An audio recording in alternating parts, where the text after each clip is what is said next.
Today on the pod, Estelle Allen, songwriter, producer, musician. This is how we do it. It's fun. That wasn't even funny. Musician. I make music. Pile of clothes. I peed.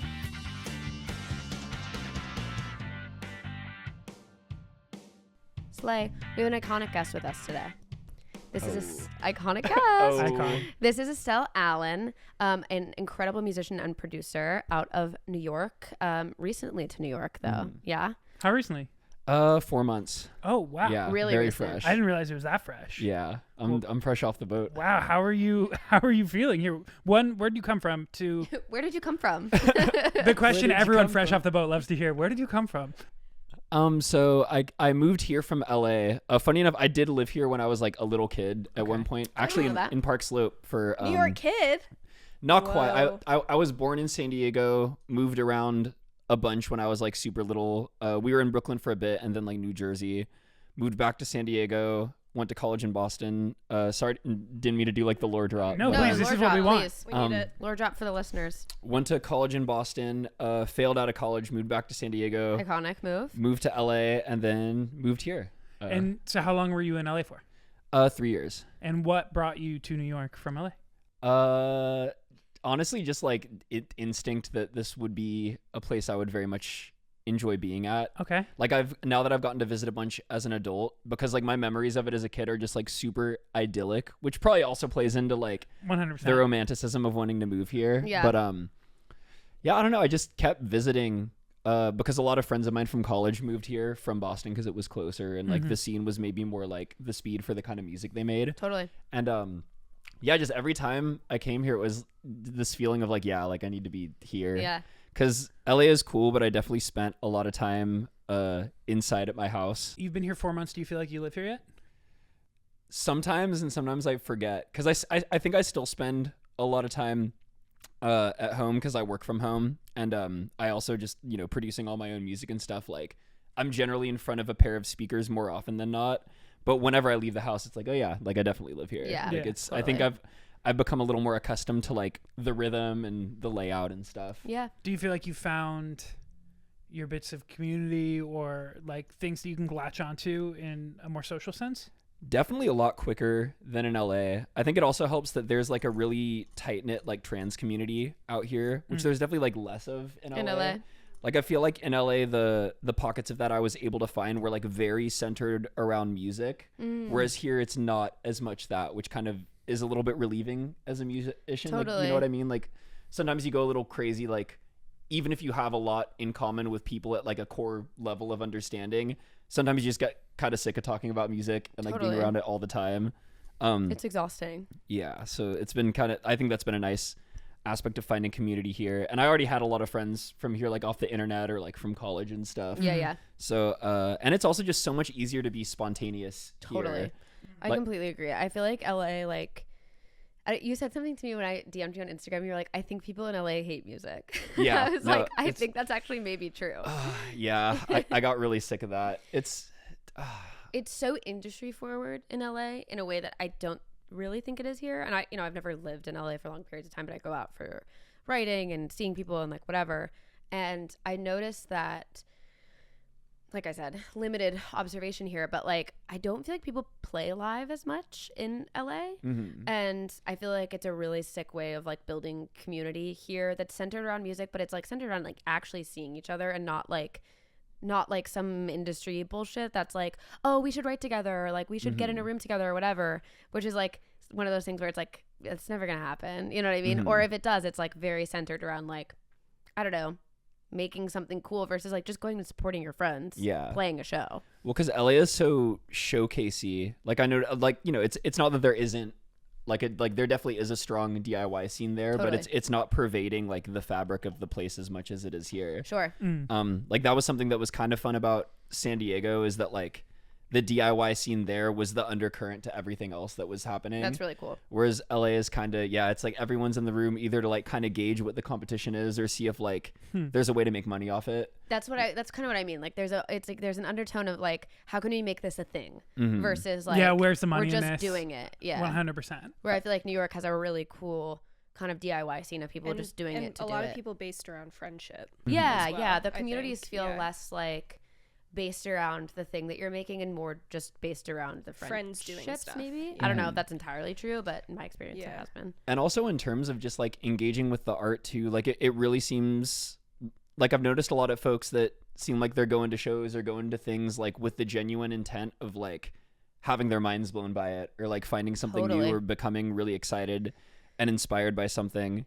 Whereas that can happen in LA by accident, but there's always kind of that undercurrent of like, I feel like when you live in LA and you're a musician and you go see something that's really good, like you kind of like catch yourself getting pissed off sometimes. At least I did. Like, you know, that like competitive mindset kind of starts to inject inject itself into the way you think. Whereas here, if I see some shit that blows my mind, I'm just like, oh fuck, that was really cool. Do you feel like your music has changed, like the things that you write have changed since moving here?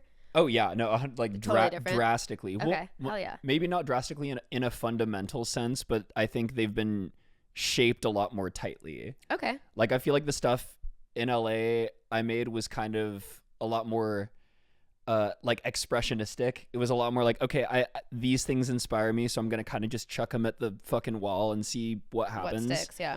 Whereas I think since getting here, and a lot of it has to do with maybe some like stuff I've been listening to as well, but I kind of took like a stronger look back at stuff that really moved me as I was getting into the idea of making music. Oh, I love that.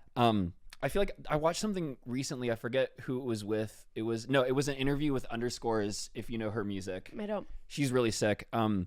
But she was talking about how, you know, it can be really easy to compare yourself to other people sometimes, or like you can get inspired by something, but then that little imposter syndrome creeps up. Totally. Mm-hmm. And something useful she was talking about to remember is that there's an intersection between like in terms of finding music, like the CDs you had in a car growing up and the specific things you would listen to and the moments of those soundtrack. Totally. And that Venn diagram is like only really specific to you.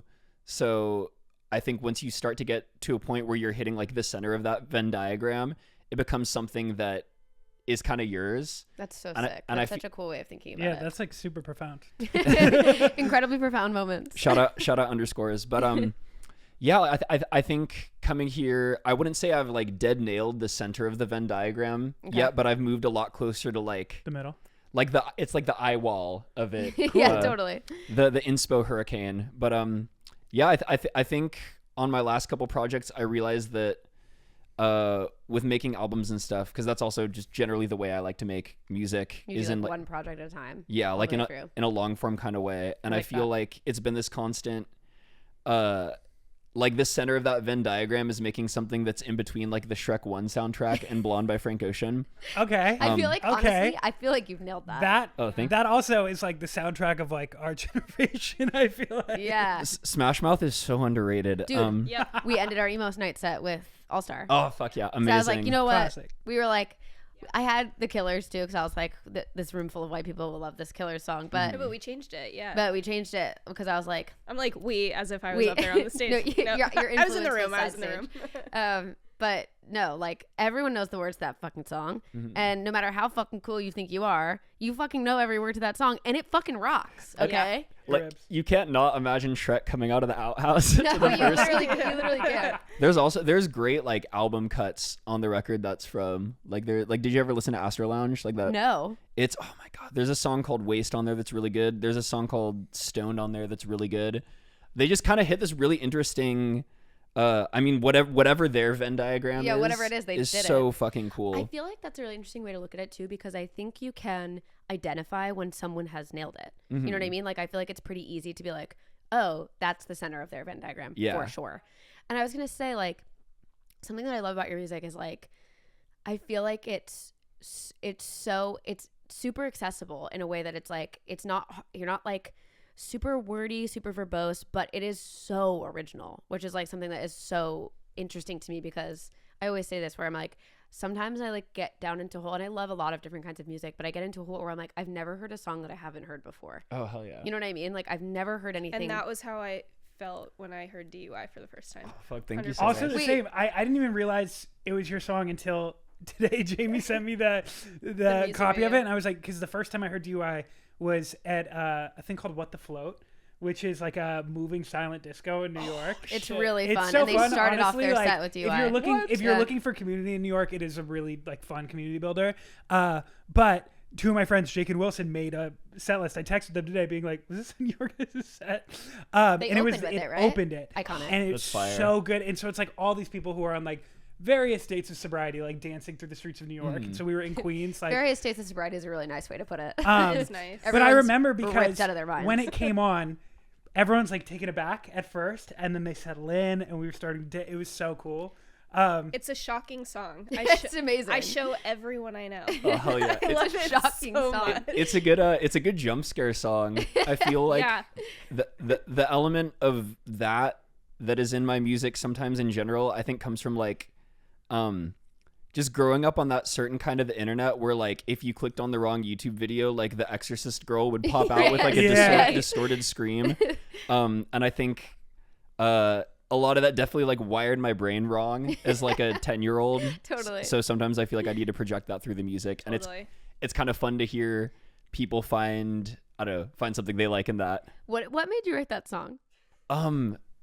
This is a weird story. Like, do you want to? I want to hear it. Okay. If you're okay to tell it. Oh, absolutely. I literally can't believe I'm sitting here listening to you say. Jamie's your biggest Jamie fan. is such a fan. You specifically like telling us the story yourself. I'm so excited. Oh hell yeah! I will say, Jamie does not like to be on camera or be on the mic. She I was like, requested I'm on for this specifically one. today. Yeah. She was like, I said, "Can I I'm be here." on the mic?" So it's a fried story. So the night before, I had taken like I guess it wasn't really an edible. It was like a THC pill. I had a roommate. Actually no, this was when I was living in LA. I forget how I got this because I used to have a roommate that worked in a dispensary that had them, but then I forget how I had this. But I was like in San Diego for the holidays, like staying at my mom's and like seeing my siblings and stuff, and I don't know what the fuck they put in those things, but it was like it fucking fried you. It was like a fucking momentary psychosis kind of episode. Well, because we watched the Truman Show. Oh no! And no. This is gonna sound, like shout out anyone that's been one-shotted by the Truman Show because I know I'm not the only one. Excellent movie. I went and Googled like stories of people that like had psychosis after seeing that movie. There was someone that like tried to climb. I forget if it was the Empire State Building, but like some building here. Oh my like God. someone tried to climb after seeing What? that movie. But anyway, yeah. Does it just convince people they're in a movie? Yeah.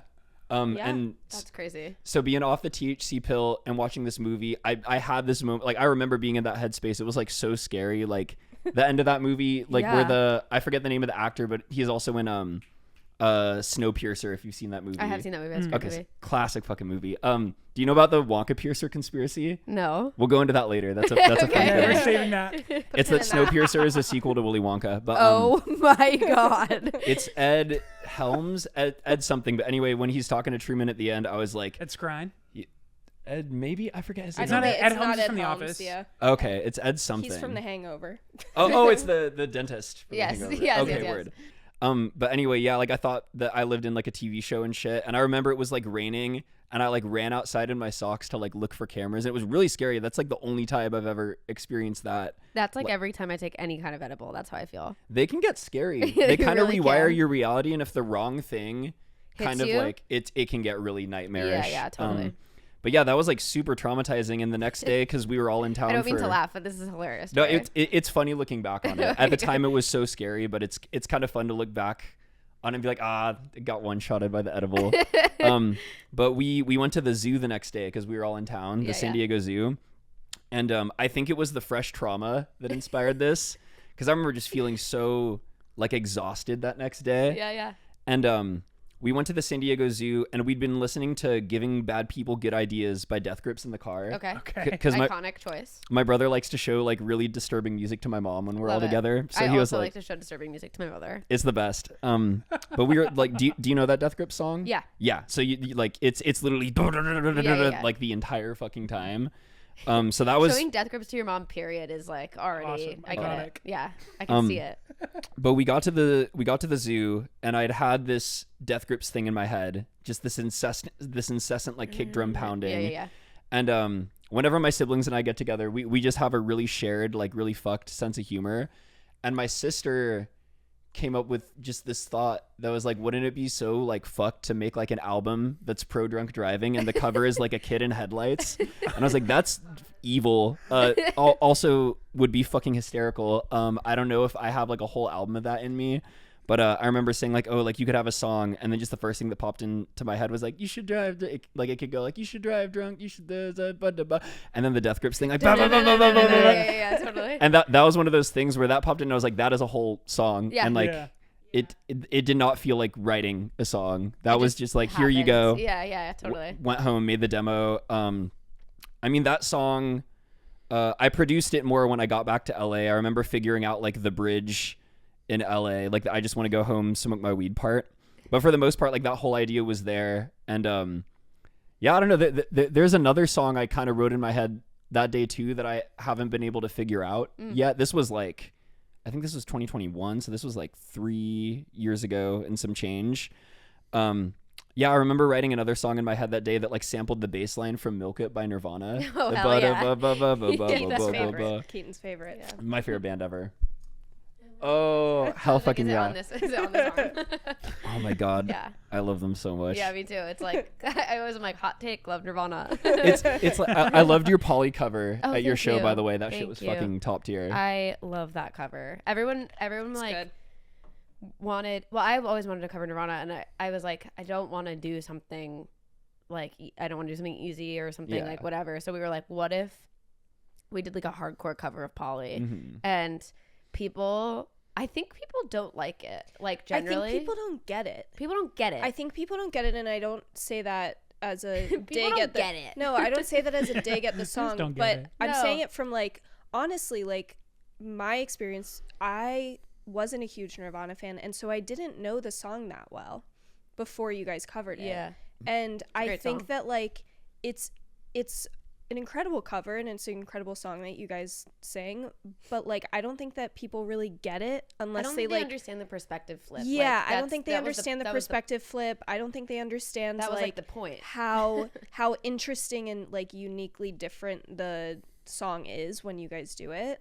I don't know if people. Yeah, and I don't know. And I think when you guys were singing it, it wasn't the right audiences at first. Well, yeah, I don't Live. know. I think my idea was just to flip the, like I said, like just flip the perspective, and like having a woman sing it it makes it so different and so ominous and horrifying. But like, yeah, I don't know if people understand that. People often are like, do you guys even know what the song is about? Mm-hmm. I'm like, yeah, that's the point. Well, it's that classic. If you're a girl and you like wear like a Nirvana T-shirt, like some dude They're is like, gonna "Name name 5 5 songs. Like, Yeah, it's very that Yeah, energy. I feel like but that's like something just surrounds I think Nirvana too. covering- Like the fandom, covering anything iconic like that is hard. But I'm like, especially women covering anything. Iconic. women doing anything is difficult. Like, it doesn't women matter. making Like, music is something we've talked about this plenty. it's so fucking crazy because I saw a clip on TikTok that was popping off of a friend of mine, a queer guy, and the song is fucking sick, so good, and it's doing really well on the internet. I'm very, very happy for him. But it was very like it's a kind of talky, punky, whatever, which is a lot of what we do as well. Every comment, there's probably 3,000 comments on this video.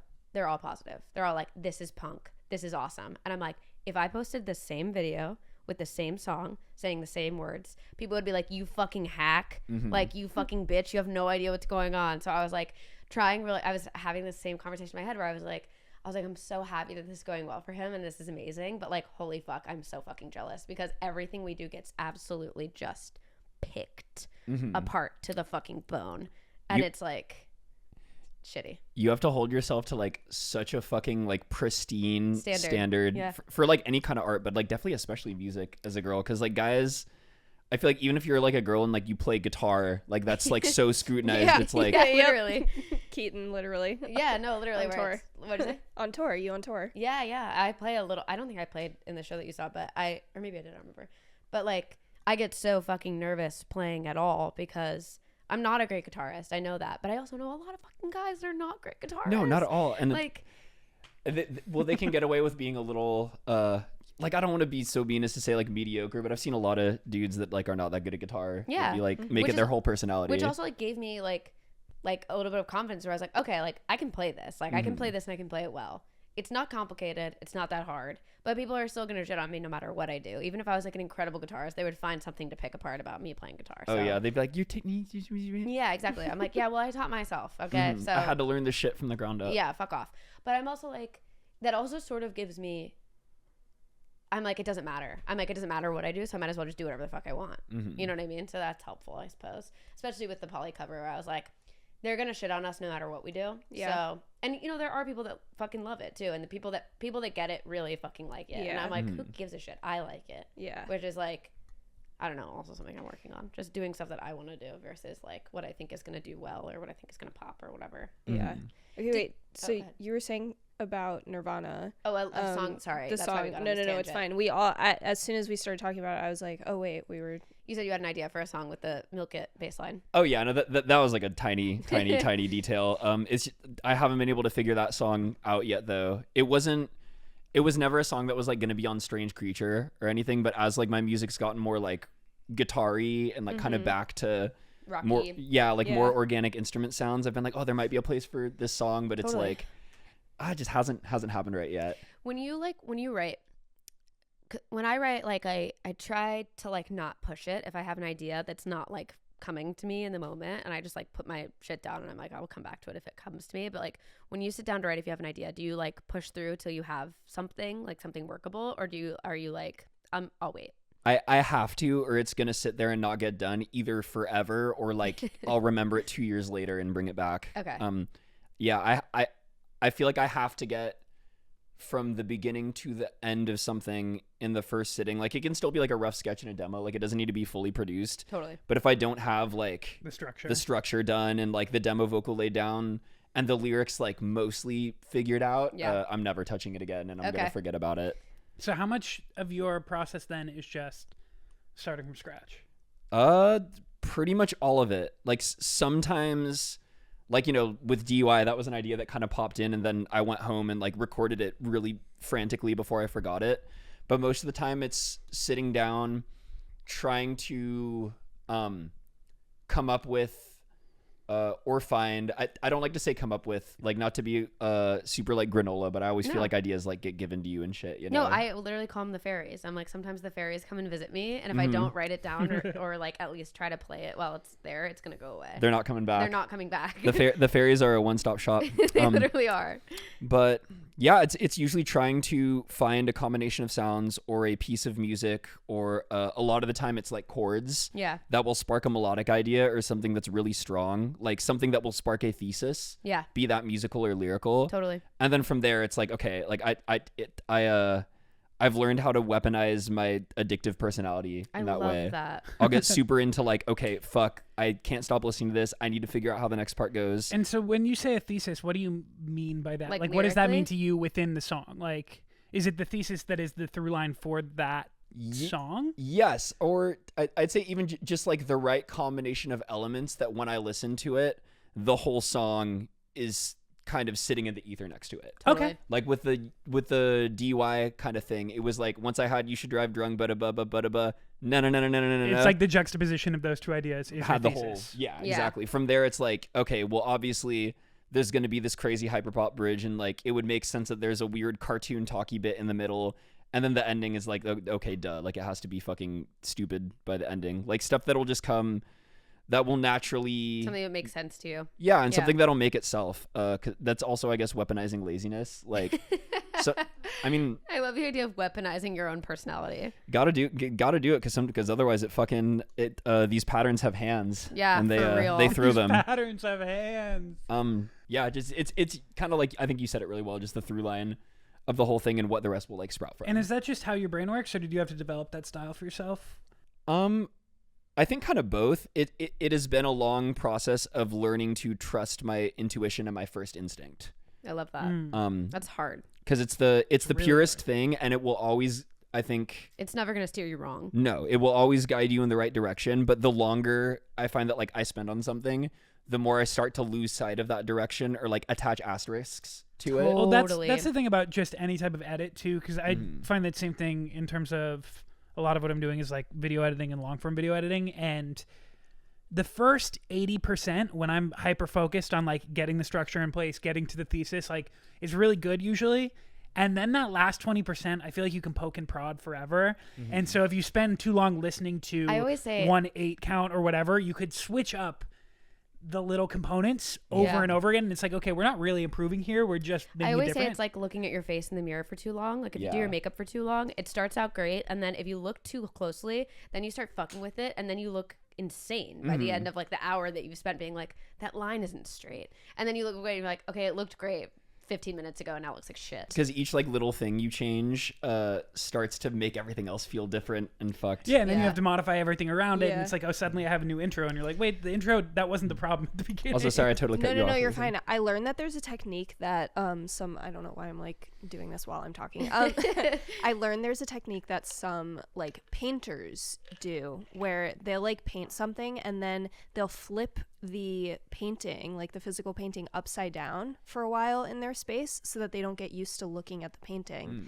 and they can like see it from like a kind of different perspective, and they can really decide like just play your track flip it back like flip it back and be like, okay, maybe I do want to change that one thing, you know what I mean? Totally. And so you can like really figure out like if there's one stroke that you're feeling is off, sometimes you can see it if it's like upside down. That's like what the way I equate that is if I sit with an edit for too long, will go insane and just not be able to tell if anything's good anymore. And the moment I can is if I just sit someone else in front and I say, watch this, because then the 6 moments I don't like immediately become crystal clear, because I'm like, oh, I hate that he or she is watching that person at that moment. These are the 30 seconds I'm cutting or whatever. Like 100%. I think that's smart. 100%. Other perspective is always great. Yeah, obviously. I have a question about the visuals of DUI. Yes.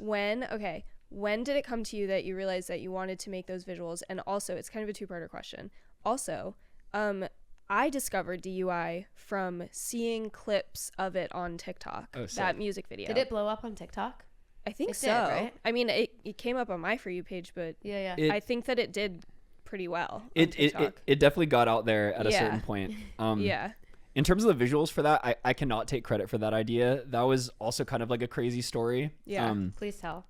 So when I was living in LA, my roommates and I would like, I wouldn't say like throw parties, like it wasn't anything like crazy, but we just, have nights where like we just have like a bunch of people over like to hang and stuff, and it would be like other bands, musicians and stuff. And there's a band out there called Buddha Trixie, who are fucking awesome, by the way. Shout out them. But they were hanging out at our house, and I have a very like, what's the word I'm looking for? Like when my social battery is out, it's out, and I can't compromise on it. Totally. So, sometimes people would be over for a while, and I'd just be like, okay, it's time to like go to the garage and like make music and like chill. Yeah. And so I had hit that battery. I went into the garage, and then some of the Buddha Trixie folks kind of ended up in the garage too, and we ended up like playing each other music we were working on. And I played them DUI, that song, and Andrew, the guitar player, who's also their producer, really liked it and was like, oh, like my brother makes videos, and I feel like he would really fuck with this, like can I send it to him? And I was like, oh, of course, it'd be awesome. And then so maybe like a week later, his brother Mitchell, who also lives in LA, hits me up and is like, yo, I have like a whole treatment for this, like I think we can do it like with a small budget, and like we can do it with like a minimal crew. Do you want to like meet up for coffee and talk about it? Hell yeah. And I went there, and literally the exact video that you see, is like he had laid out like incredible. So awesome distinctly. And it was perfect. Like once I heard that idea, it was like nothing else can be the video for that. So like that is literally it. That rocks. So, I love it. So we shot it it was a 2-day shoot. I was honestly only there for one of them to do like puppeteering. Right. Because you're not in it. For anyone who hasn't seen the video, it's like kind of like the puppet style is kind of like a live like Sesame Streety Happy Tree Friends kind of vibe, where like they just get fucking annihilated. Like awesome. Like there is blood and bones and little driving in a little toy car, and it's the coolest, cutest thing ever. Mitchell understood the fucking assignment. It wasn't like he got so into it too, and like I loved how just gory it got at the end. And all those influences truly felt like, like I was talking about like the Exorcist jump scares earlier, like Happy Tree Friends to me is so in that same world. Yeah. And I've like seen Don't Hug Me, I'm Scared. Oh, of course. Yeah, that feels like exactly that. I watched all of those videos on a loop like the other day in the studio, because I was like we were working on something and we'd just been like, you've been in there for like 8 hours, and I was like, I need a fucking palate cleanser. And so we watched like 5 or 6 Don't Hug Me, I'm Scared in a row, and I was like, this might heal me in 2025, this kind of internet content. It can like put your brain and your feelings on shuffle in a way that should it align correctly, you're like unstoppable. Yeah, totally. Yeah, absolutely. That fucking rocks. So once, I guess I have another question if you're comfortable Jane. talking about it. Sorry.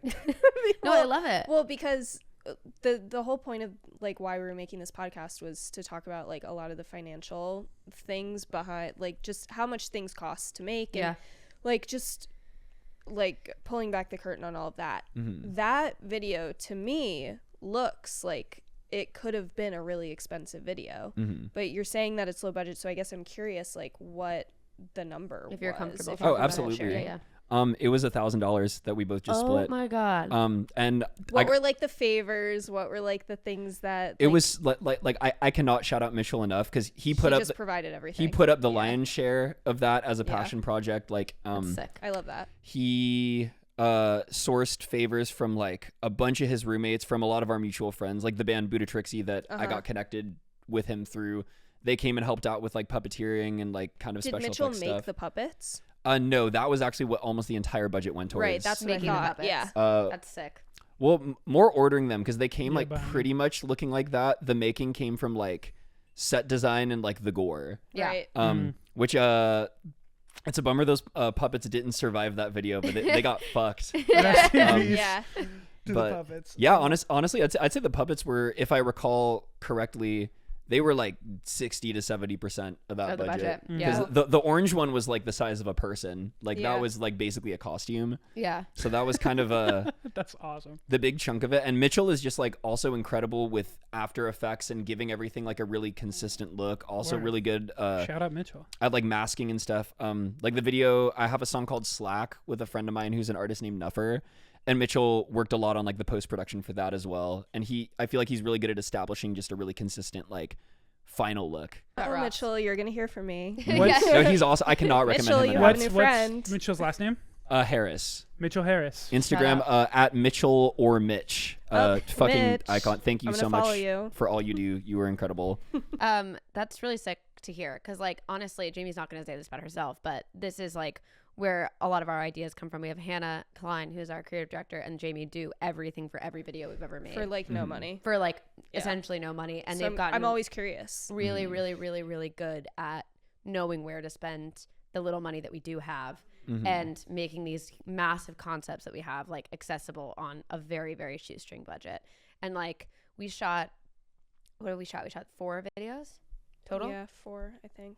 And we've done them all within, I think the biggest budget we ever had was How to Hide a Body, which we made for what, $5,000? Yeah, like 6, I think. I love 6. that song, by the way. That song is so good. Thank you. But we had the same idea. And gore, hard to do on a shoestring budget. Gore is hard. We had to get fucking creative as shit on that one, on how to make it gory. A lot of like hiding the gory moments. Yeah, we had to like Yes. get creative about the shots and stuff. And we shot it in a location for free and like trying to find where that money goes to, like what's the best use of our very small budget. Usually it's paying the people who are working on Yeah. it, but it took us a while to get to that point. Yeah, for real. That actually honestly kind of gives me a question for y'all, because I haven't really experienced this yet and I'm about to like kind of start. Like, how do you find shooting videos, specifically like sourcing locations to be like in New York? Hannah Klein is Yeah. a fucking genius at it. So she uses Peerspace a lot when like we need a specific like studio, or like right now for another artist we're like looking for an indoor pool, and like surprisingly like there are pools that you can like use on Peerspace. But Oh, that's cool. I used to work in locations in TV, and a lot of the times it really is just like reaching out to business owners and being like, hi, we're like a student project, or like, hi, we're like a low budget production, like do you have any way that we could come and shoot like for If you X need amount help, of hours? Jamie's great Yeah, at I'm it. also more than happy to help. But yeah, it's kind of like New York is hard because it's hard to like get from place to place unless you have a car. And so We've kind often of spent budget on I mean, renting we cars. and we shot like the music video for Are You Scared of Me Yet in a school. and it's like a functioning school, but we had to like shoot it on a Sunday, and Hannah found that on Peerspace. Like they have the school listed on Peerspace, which is kind of crazy, but it cost $800 for the day, and our total budget for that shoot was $2,500. Oh shit. So it's like the majority of it went to that, and we had a bunch of extras. We had a bunch of like people that did a lot of favors, and like a lot of the times the majority of the budget goes to location. Yeah. And paying whoever needs to get paid. Yeah. It's tough though. I mean, fuck. And we've been lucky because we've gotten like label budgets for most of it, but like we've really shot shit on a shoestring. But we've gotten label budgets for it, but like not really. I've spent not really. But like I've probably spent like $10,000 of my own dollars over the course of the 2 years, like upgrading my camera gear and like really making sure that like all of my stuff is up to date. And can I please tell a story about the Hypocrite shoot? Yeah. So we shot Hypocrite on a soccer field that Jamie had found through the parks department. Literally, yeah, you can shoot in a park if you just email the parks department and like apply reserve it like at least like 30 days in advance or something. So we had time before this, and we had a bunch of fucking extras that were all doing it for free. There was like a whole girls soccer team that shows up to this shoot at like 9 a.m. on like a Saturday morning. And I get there and I'm texting Peter's girlfriend Kara because she's there to shoot, and she's like, there's an entire school field trip happening on the field that we're supposed to shoot on. I had gotten there ahead of time. Like Hannah and I were the first ones there, and we saw this. Kara's like, Jamie seems. I was like, is everything okay? And she's like, Jamie seems to be figuring it out, but yeah, there's an entire school on the field. That basically, we got there, and the parks department had double booked. The parks department had triple booked with us with a school field day. So like 75 to 100 kids literally like just playing sports around us. So I had to talk to the principal of the school who was there and like the PE person. But this is like where my background in like working in locations production on like union jobs. Like I worked on like the TV show Younger, Broad City, like all these shows where like I either was a PA or worked in locations, and it's like you go up to these people and you just have to be nice, and you have to be like, listen, I think that they double booked us and I have the permit, and I don't really know what else to say other than like we have a lot of money that we've put into this, and like a lot of people will be really disappointed. And what can we do? And so we ended up like splitting the field in half, and like they used like basically the rest of the park, and we, instead of using the entire soccer field, ended up having to use just to shoot on one half. And then at the end, was fine. At the end of the day, there was the final day of some league soccer practice where there was quite literally 250 kids. And I want to be so clear with you, Parks Department. I went to the field with Hannah to shot list the week before at the exact times that we wanted to be there. And I said, there are soccer tryouts happening. I'm going to email the Parks Department that we already had permission to be there next week and make sure that this isn't a weekly thing. I emailed them. They said they won't be there. Not a problem.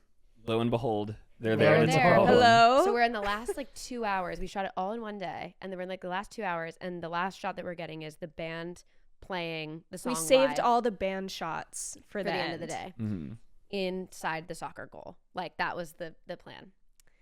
This fucking league is like doing their like last day or whatever, and Jamie's like, listen, to like the fucking head of this soccer league, she's like, listen, I need this goal, just the goal, for like 2 hours or an hour and a half. Yeah, I can get it done in 90 minutes. They're like, okay, you can have the goal. So we have quite literally the goal. There are 360 the penalty box. Yeah. There's 360 children around us while we are performing this song live.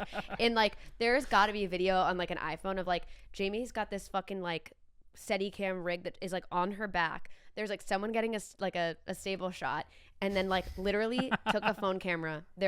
And these kids are just staring at us, like and, trying to do their soccer practice, like doing laps, like running behind the thing. So like I edit just staring at us. Like, I edit the video too. I'm having to edit out like whenever kids are. Awesome. I'm having to cut around things. It's horrible. Oh my god, it was fucking crazy. But if you watch the video, you would have No Zero idea. Yeah. That there were No way to tell. hundreds of kids running around It the was also, entire like, day. At first, when we started like doing the shots of us performing the song, I was like, "This is fine, whatever." Just like block it It out. got It's no biggie. progressively worse. And then as like we did it 3 or 4 times, I was kind of like, "We have to be done with this now," because there's like 10-year-old boys just like standing in the penalty box in their fucking soccer uniforms, watching me like half lip sync my own song. It was just like, it was fucking wacky. That story made me think of just like seeing the visual of like the kids like watching you like record this video. Yes. I would be curious to know like how many of those kids are like going to grow up to be musicians because of that. I honestly like, there was a I moment where I think was zero.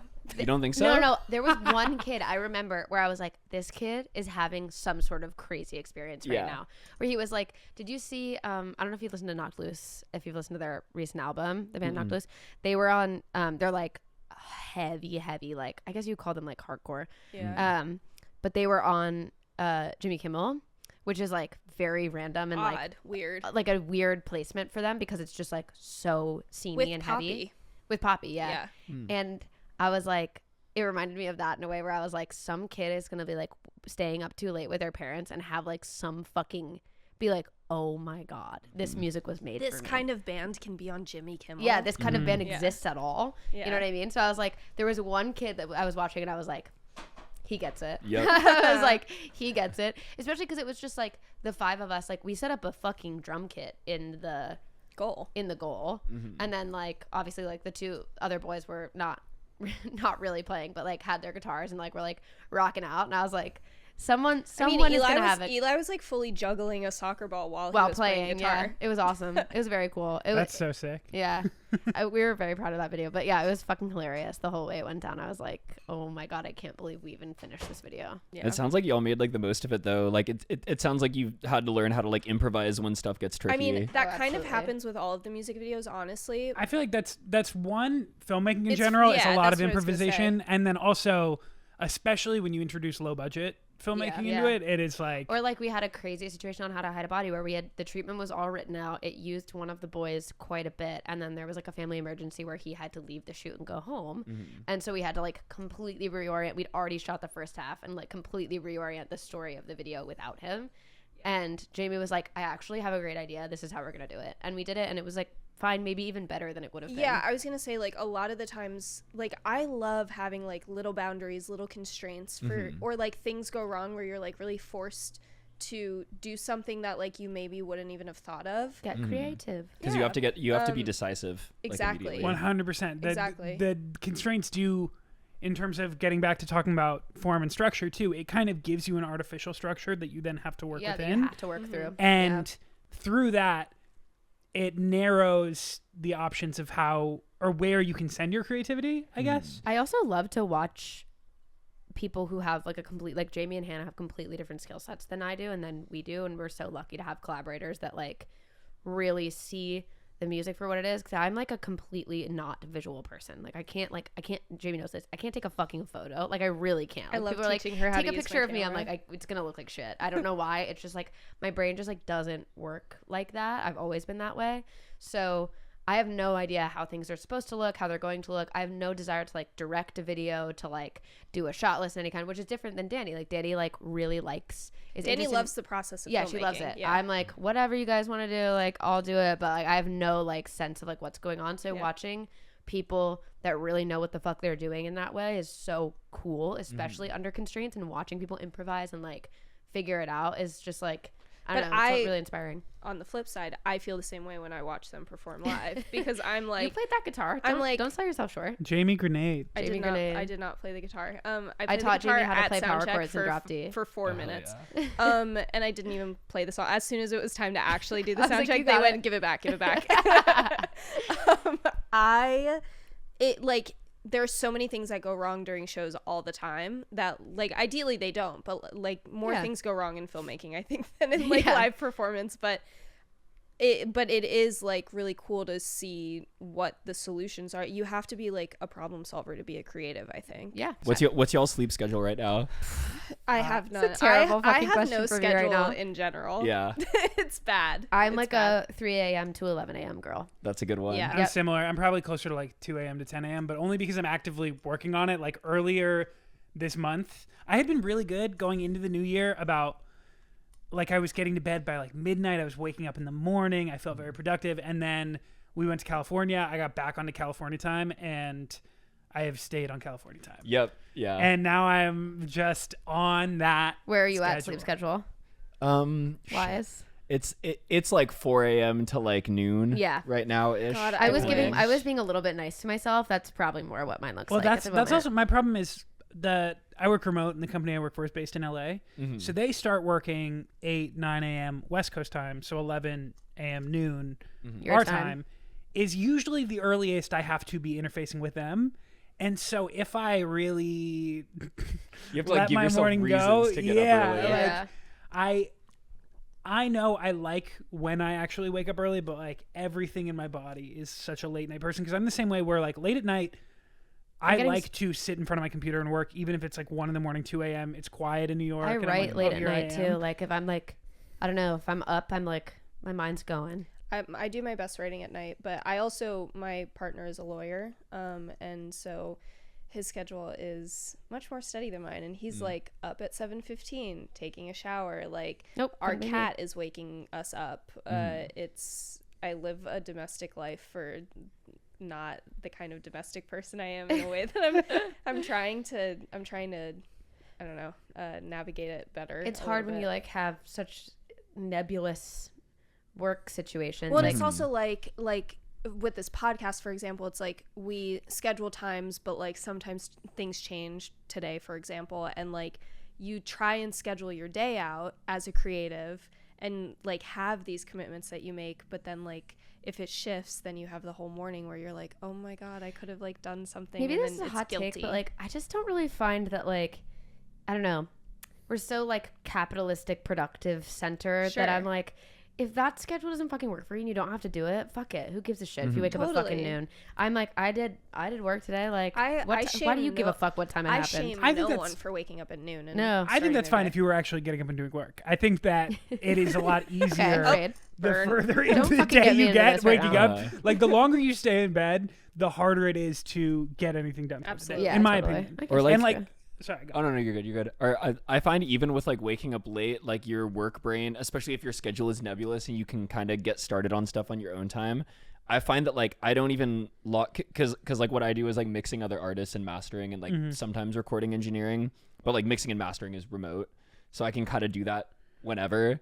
And my like the kind of brain that I need to engage to do that often just because I wake up late like turns on at like 6 p.m. Yeah, totally. I feel that. Well, that's a hard thing I have with my job too, because I'm doing video editing mostly remote, is I can really do it on my own time so long as the work gets done. Yep. But having to get myself into that mode in the morning, that's part of the reason I try and train myself to get up earlier, just because once I'm in that mode, if I'm in a coffee shop or if I'm at my desk, I can really knock things out pretty quickly. But that can also be the double-edged sword, because I can do it on my own time and I know I can do it quickly. I'm like, oh, I can laze about this morning. I can make myself breakfast. This is actually kind of why I don't mind working. I mean, I hate working my day job, to be clear, but like sometimes it's nice because I know that like no matter what, and I'm not like slaving away here. Like I work 2 days a week, but they're long shifts and they're fucking annoying and soulless. But like, I'm like, I know no matter what that I have to go to work on Friday and Saturday from whatever to whatever.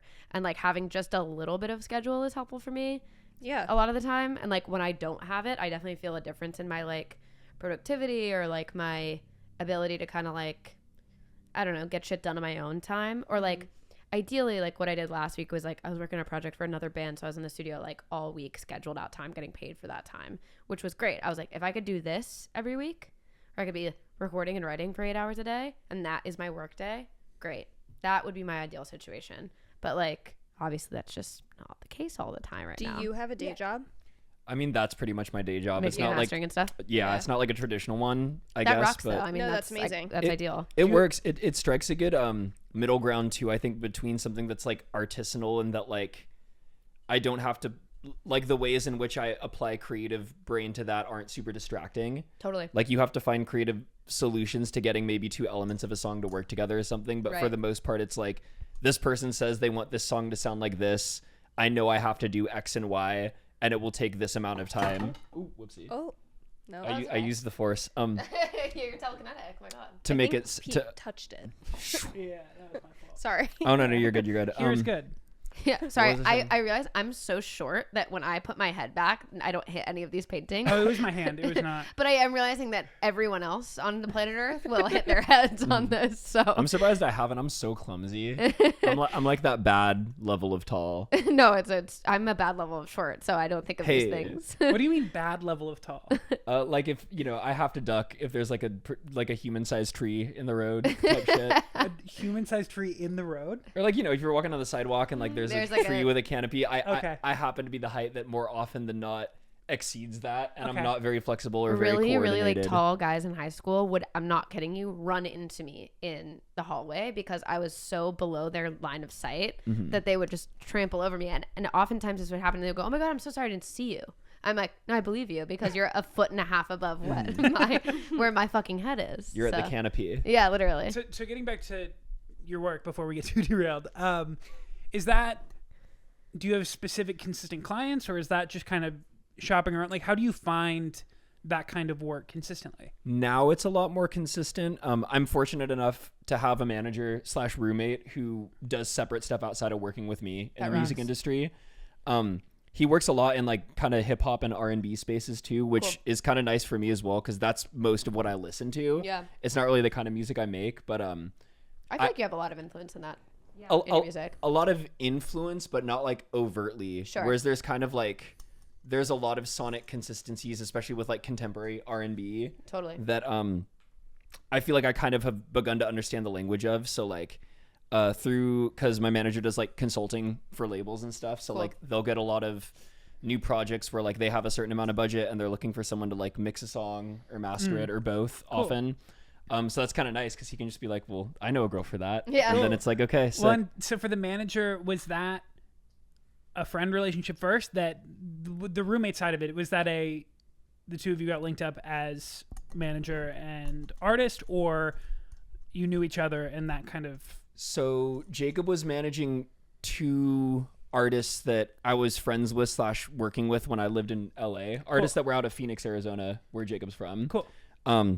There was one artist I was like touring with, and then there was another band of people I'd been friends with for like a long time that he kind of picked up as management clients around that time. Cool. And so he was also working for this label that's not around anymore. It was like a startup kind of thing, but it was this label called Good Partners out of Nashville. Okay. And he was working a lot on A&R type stuff at that label. So like he was setting up like writing camps for people and stuff. Cool. So he and I got to know each other because there's an artist named Felix who also, shout out Felix, one of my favorite Felix is artists right on now. Porch, right? Yes, yeah.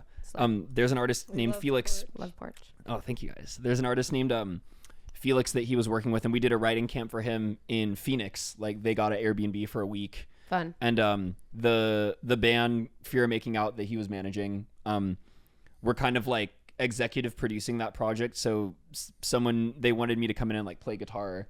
So that was how I got kind of put on Jacob's radar. And then over that week of working on stuff, like Jacob and I kind of became friends. Cool. I went on tour with another artist he managed, so like we kind of got tighter there. I began showing him like my music, and then there came a time. It was right before like DUI was out, but it hadn't like done the TikTok thing yet. I remember like right before, I was thinking like, oh, I want Jacob to be my manager. That would be sick. Like I really, I feel like our values align really tightly as people. That's great. Cool. He's super reliable. That's crucial. I feel like. Super fucking crucial. Like he's not afraid to like speak up for someone if they're being like spoken over in a room. Like he's very staunch in like what he believes and like how he moves. But started complimenting my manager and I forgot what I was talking about. But no, he's awesome. But we got to know each other on this tour, and then I was like, oh fuck, like I definitely would love to have a manager, and I would love to ask Jacob. And I had talked to like a couple people that like I'd put out music, and like a person or two had reached out like maybe with potential interests in management, but it was always those very like music industry conversations where like, you know, someone is like, oh, like I'm a fan, I really like your music, and then they call you and they like talk about themselves for like an hour and hang up, and like, you know, it doesn't really go anywhere from there. Was like Jacob had always shown so much interest in you. Yeah, and just like, you know, not even in like a I want to manage you way, but in a like, I don't know, just like noticing the nuances I was putting into my music. Love and like yeah, and I loved the work he was doing for my friends. So I remember like I called him and he was like, I have a lot of shit on my plate, but give me like a week to think about it. And then he called me a week later and was like, let's do it. And then he was like, you should try making this kind of TikTok for your song, and I think it would do well. And you know, I can be like a bratty artist sometimes. You know, I'll roll my eyes at being like, you should do this or that. Jamie's laughing at me because that's exactly how I am. That's how it's musicians, but I was artists in general, I think. Yeah. Mm-hmm. I was like, yeah, you're probably right. And it was the TikTok video where it was like, oh, like my sister just made this shitty song, and it was like filming my laptop, and then that got 2 million views. Yeah. That honestly, that might have been the first one that I saw. It's so fucking funny because you're like, fuck, like I just don't want to do this, and then that you do it, and they're like, and it's like, 6.5 million. Well, views. that's what I keep telling you guys, like all the time, where I'm like, we can make as many like highly produced like videos that I shoot and like I help you guys post all the time. But it's really just the dumb shit that you do on your own. The dumb stupid stuff that you guys do that like really pops off in a way that it's so like, fucking annoying. Gets the real audience that you want, you know? But yeah, that's very funny. So has he always lived here? No, we moved here together. Oh, nice. Cool. So he rocks. So he was living in Nashville when he worked at that label. Then he moved back to Phoenix for a bit. He was living there. He briefly came and lived in my house in LA for like a couple months. And then like I'd kind of been scheming to move here for a while. Us moving here together was super last minute. Like I had like a place locked down that fell through, and then a mutual friend of ours texted us both in a group chat and was like, do you want to sublet my apartment in Crown Heights? And then we kind of text each other in our own, you know, text, and we're like, do you want to do this? And it's like, yeah, cool. Yeah, should we do this? Oh my god, that rocks. Which was sick. He was down, came out here, and we've both been enjoying it a lot. Okay, that rocks. Sorry, so you live with your manager? Yeah. We're awesome. we're two people in a 1-bedroom. It's actually no super way. collegiate. I love it. It's super collegiate. His half, we were talking about this today. It's really funny because we live like very opposite lifestyles, but are weirdly like as roommates like super compatible. That rocks. He's like a heavy sleeper, is very regimented in his like routine, and is like super clean. Who gets to the bedroom?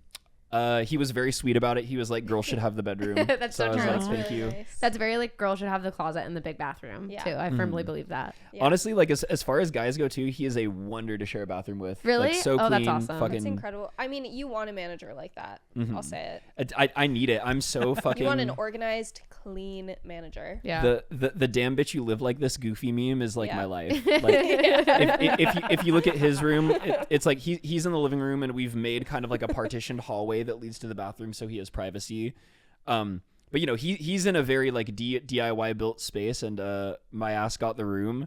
But what he's been able to make out of it is like so nice and so just like kept up. He doesn't give himself enough credit for like how nice his space is. That rocks. But then you go, and mine is like the fucking like pile of clothes on the floor, like smells like incense and Devil's lair. fucking weed, and like the speakers are going. Girls are allowed to have piles of clothes. The hottest girls are the messiest. That's so true. I got like the makeup perfume spilled all over my fucking like my dresser. Dresser is a mess. My coat hanger is a mess, but my room smells nice, so that's nice. That's good. That's good. Yeah. That matters. That does matter. It's chaotic though. Smelling Messy nice. is different from Dirty. Stinky is bad. Dirty is one thing. Messy is okay. Dirty, not okay. Messy is fine. Yeah, absolutely. I always have a pile going of clothes on it's my also, chair. like, it's a major, like, I'm sure you have ADHD and ADHD. Yeah, thing, ADHD, like, OCD. What an awesome thing to say. I'm sure you have I'm sure you have ADHD. It's I feel like it's pretty easy to glean from like the music too. Yeah, I mean, I feel like I told you that, like, I feel like when I first started listening to your music, it kind of weaned me off of Adderall. Real? I don't think you told me that. That's crazy. It, like... What? It's, like, crazy, but, like, I listen to music, too, like, music is kind of powerful. on repeat because... Hot take. While I would, like, do tasks, because I was, like, really trying to get off Adderall, and I, like, felt myself getting addicted to it, and I was like, I have to, like...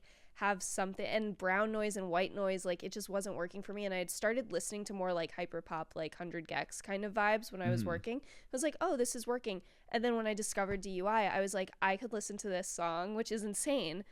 I could listen to this song on repeat. Oh, that's so awesome. Hours and hours and hours.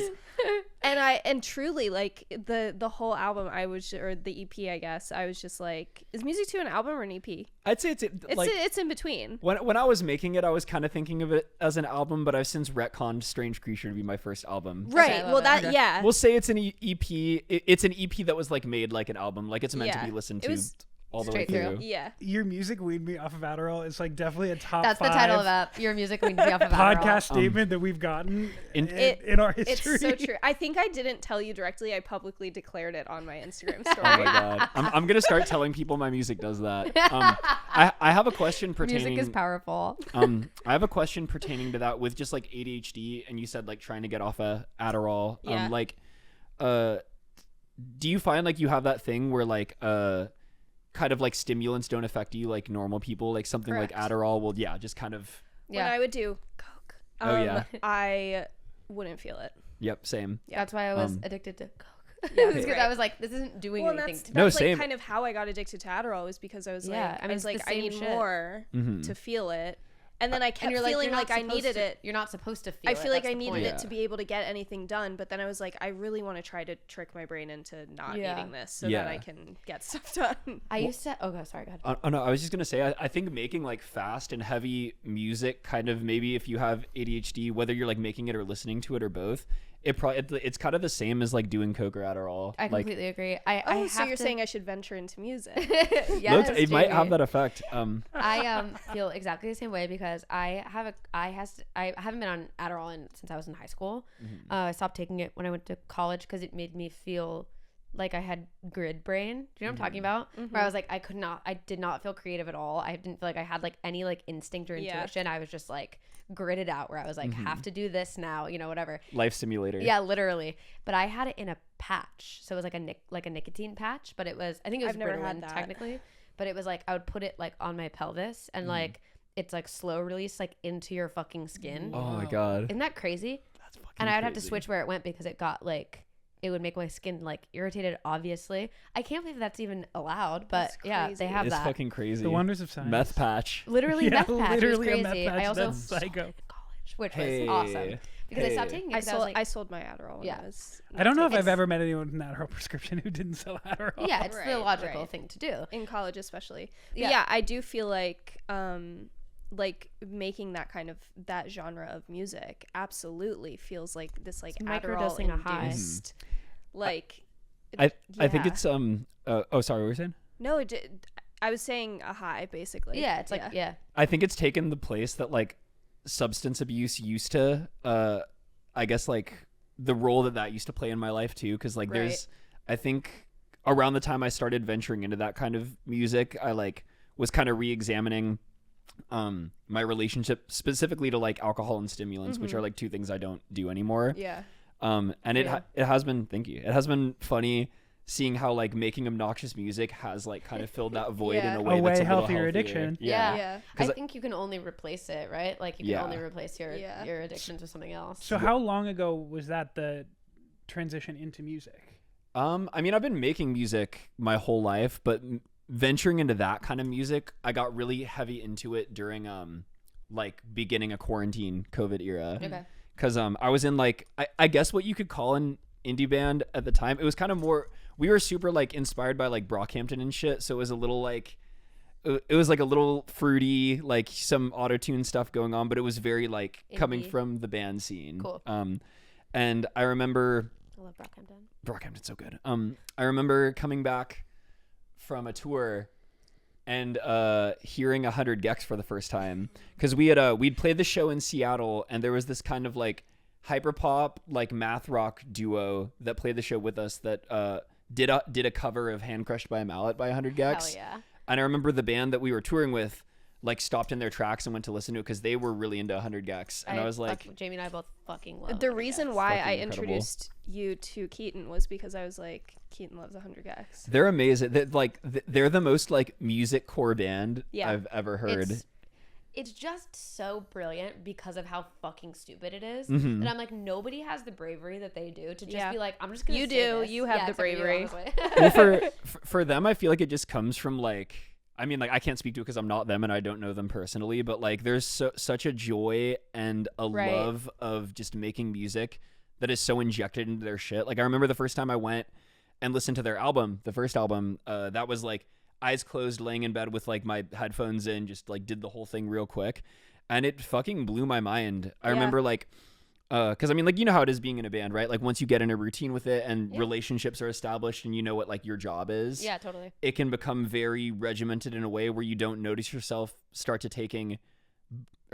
to take both the job and like yourself maybe kind of seriously. Totally. And I was super in that headspace, and like I always had fun making music, but like I had kind of lost sight of the fact that like it's at its best when it's fun and playful. And how did that, I don't mean to derail you, but how did that start for you in terms of like how old were you when music first started to be that fun, playful thing for you? I think it was like in terms of recently. Well, no, even just in trying to get more broadly into your relationship with music in terms of how it's influenced your whole life.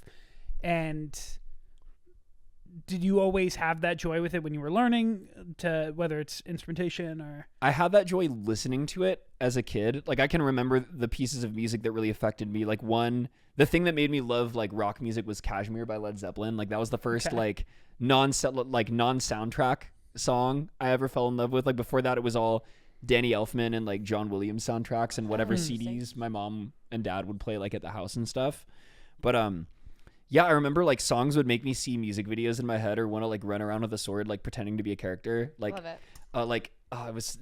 It was so fun and like crazy, and like I didn't know what instruments were making what sounds either, which was really cool. I always like to say that there's this sort of like Faustian transaction that happens when you start learning how to make music. Like the benefit is that like now you can articulate ideas you have in your head and you can create things that will move you the way that other music has moved you. But the caveat is you lose the ability to hear music like you did before you knew what like an EQ was. Yeah. We just talked about this with Patrick, where he was talking about what's it called?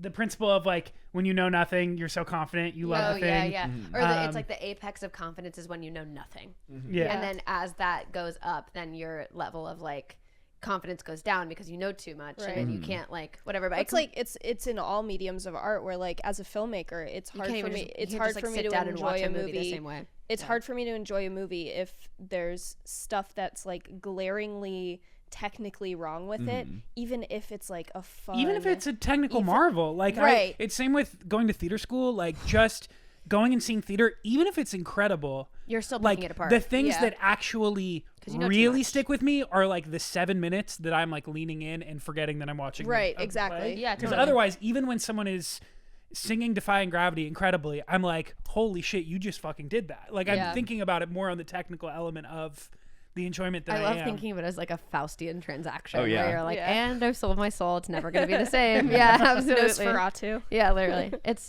I feel like getting back to a place of like, that's why I love to find artists that I feel like that is so prevalent in, where it's like, oh, this is fun for them, because you forget I forget a lot of the time that I'm like, this is supposed to be fun. Mm-hmm. Yeah. Well, because it's an inherently silly thing. Like my mantra I repeat obsessively when I start to catch myself getting a little too like about it is just like, you're making wiggly air come out of speakers or come out of like an instrument. It is literally, you are like whacking a thing and making it go doo-doo. Like it's such an inherently fucking stupid thing to be doing. Simultaneously the most important thing in my life. Absolutely. But like inherently such a, like, imagine trying to explain that to like like a plasma being with no conception of like human society or what music is. It's like, oh yeah, you know, like I hit like a hollow drum or like strings on a thing or like on a computer and it makes come out. Like it's and such it makes people have feelings about it. And it commands people implicitly to have or explicitly to have feelings, and that's so fucking insane. And like doing it as a job is hysterical. Like I always think that when I'm like doing like a tour or something like that, I'm like, this is like, if we really stop and think, this whole thing ridiculous. Yeah. Like, insane. Just ridiculous. Like we're all waking up every day and like bringing all of our little fucking tools out and being like, do you guys want to listen to this thing I made? Like, and people are wanting to do it, which is incredible and like such a privilege. So like to lose that, and I think it's really easy to lose, to like take yourself too seriously, and like, I don't know, like finding people that you can just be like, this is fucking ridiculous, isn't it? But it like, also finding so people incredible. that you can also enjoy it with. Yeah. Yeah, is it's important. hard. I had a hard time on this last tour too, because like usually I love being on the road and I love doing it so much, but this last one, I don't know what it was. I mean, it was the winter, just like the environment that was just different for me, where I was just like, I'm not having fun in the same way. And well, I think that you also kind of like hit the nail on the head when we were talking about it earlier, where you were like, you guys are playing the same stuff. Yeah, I'm bored of what we're playing. You've been playing the same stuff for a while. long time. Like a couple tours. Yeah, we've been touring the same for like 2 EP years. for like 2 years. Yeah. Which is, you know, again, also a privilege because we're able to get a lot of like run out of, you know, 6 songs we wrote 4 years ago, which is like awesome. But at the same time, I'm like, I'm starting to just like hit a wall where I'm like, okay, I need to be like making new stuff. So since we've been back, we've just been really focused on writing and getting more stuff out, which is great and fun. But like, yeah, I was not finding the joy. I was not finding the joy of touring this last time. And I was like, that's when you need to like sit down and be like, okay, this is all ridiculous and fun. Touring old material can get so frustrating though. Like I really feel you on that. Like there were a couple tours with my old band we did where like the entire set list was stuff that like at that point was years old. Yeah. And it becomes so misaligned with like what you feel like you want it to be in your head or like where you feel like you're at right now that it can definitely get a little like Does drudgerous. Music 2 feel old to you at this point? Because you've put out 2 new projects since then. Music 2 is such an incredible name. Thank you. It's the dumbest name I could have picked. I love it. But honestly, I feel like very recently with the new stuff I've been making with like the next shit that's gonna come out, I've kind of actually come back around, and I'm finding that Music 2 specifically, a couple of those songs fit like really well into the world of the stuff I'm making now. Like actually like weirdly, I feel like my most dated album in terms of my taste is now Strange Creature. Oh, interesting. Like the Music 2 stuff, I'm actually like, oh, like that's all kind of stony and like a reference I've been pulling a lot. Like Smash Mouth has been a big one, but also a Sublime. Oh, I was gonna say, because Sober feels like a song that I would love to see you sing live. I'm putting it back in the set soon, I think. Sober, and then I'm gonna do Cell Phone, I think now, which I've never done before. But yeah, there was a lot of just sampling on that project and stuff that like came from loving specifically. This isn't my favorite Sublime album, but it's one I pull as a reference a lot. Is a Robin the Hood. It's their second one. That's when they made like, you know, the singer was like in active addiction. Like they made that shit in like a crack den, like on like 4 tracks and stuff. Wow, yeah. And it's like there's a bunch of random interludes, and I love the way that they sample vinyl and sample like TV shows. Like cool. These brief little vignettes of like conversation and of just vibe will kind of pop in as transmissions from the ether, and then it'll go into like a reggae song or a punk song or like an acoustic thing or like a hip hop tinge thing, and it's kind of this melting pot of sounds on that album that is anchored by the specific flavor of sampling. And that's something that I think was really inspiring me when I was making music too. Also, Death Grips Ex-Military. I always like to joke that first Death Grips mixtape feels like a Sublime album to me. Oh, interesting. Because of like when like the Charles Manson monologue sample hits at the beginning of Beware, that feels like it's about to go into a Sublime song. Totally. Always for me. That's so funny. I feel like a lot of the stuff that I'm making now is kind of veering back into that territory. So like there's songs from Music 2 that like I wouldn't have even thought about playing live or like putting up against the stuff that was maybe more current at the time. That now I'm like, oh yeah, like specifically like Sober, Cell Phone, obviously DUI, maybe even like title track on Music 2 feel like they now fit in this world that I'm making with new music now. That's so cool. Because they are like super different bodies of work. They feel, but they are very you, and so it's cool to be able to piece it all together. It's also cool how artistry is a circle like that, though, Yeah. too, because you can evolve so much over the course of years between work, but come back to elements that are so intrinsic to who you are, or something that is like. Sometimes I surprise myself when I go back and watch stuff I made when I was in college, or even before I was in college, or right when I moved to New York City, and I can still feel the through line of like, oh yeah, I like, because I always think if I watch something old, I'm gonna cringe, and then I end up watching something back and being like, oh, I actually cringed less than I thought. I like what I did. I still fuck with this. Or like that was low-key sick, and like maybe even like in retrospect the decision feels a lot more confident than it did at the beginning. I actually feel that way about our first album or our first EP too, because I look back on it. I think the songwriting on our first EP is actually some of our strongest writing. Because we didn't know anything, so we were just fucking throwing whatever at the wall and not having any thought about it either. Not like scrutinizing it or picking it apart, just being like, oh, that's a cool idea, do that, you know? And I think about the production to it, I'm like, it's not where I would go now. It's like not the choices that I would make, but there's something really interesting about the choices that we did make because we didn't know anything, and also because we were just literally following our guts, like just being like, okay, like that works, do that, or like whatever, like specific, like there are even just like sounds, like drum sounds specifically on that record that I'm like, why did I think that sounded good? But I'm like, it lives in that, and I actually find when I've been writing recently actually stems more from that kind of gut feeling from that first record than it does from the second. And I love the second record a lot, and we've gotten a lot of plays out of that and whatever, but like I don't know, there's something about that kind of initial like thought process or like initial idea that is really interesting to come back to and to learn to kind of trust those again, even if it's not the same decision that you would make now, you know. But I don't know, I find that really interesting. I think also with like we were talking about the Venn diagram at the beginning, I think following that through line between your old and new stuff, no matter what medium you make, I think it's going to lead you closer to the middle of that Venn diagram, because like you'll start to recognize the shit that pops up in everything. Like in my stuff, it seems to be like that homemade samply, like Sublime quality, writing about like substance abuse and like being kind of like a degenerate and like the damn bitch you live like this kind of music. Yeah, totally.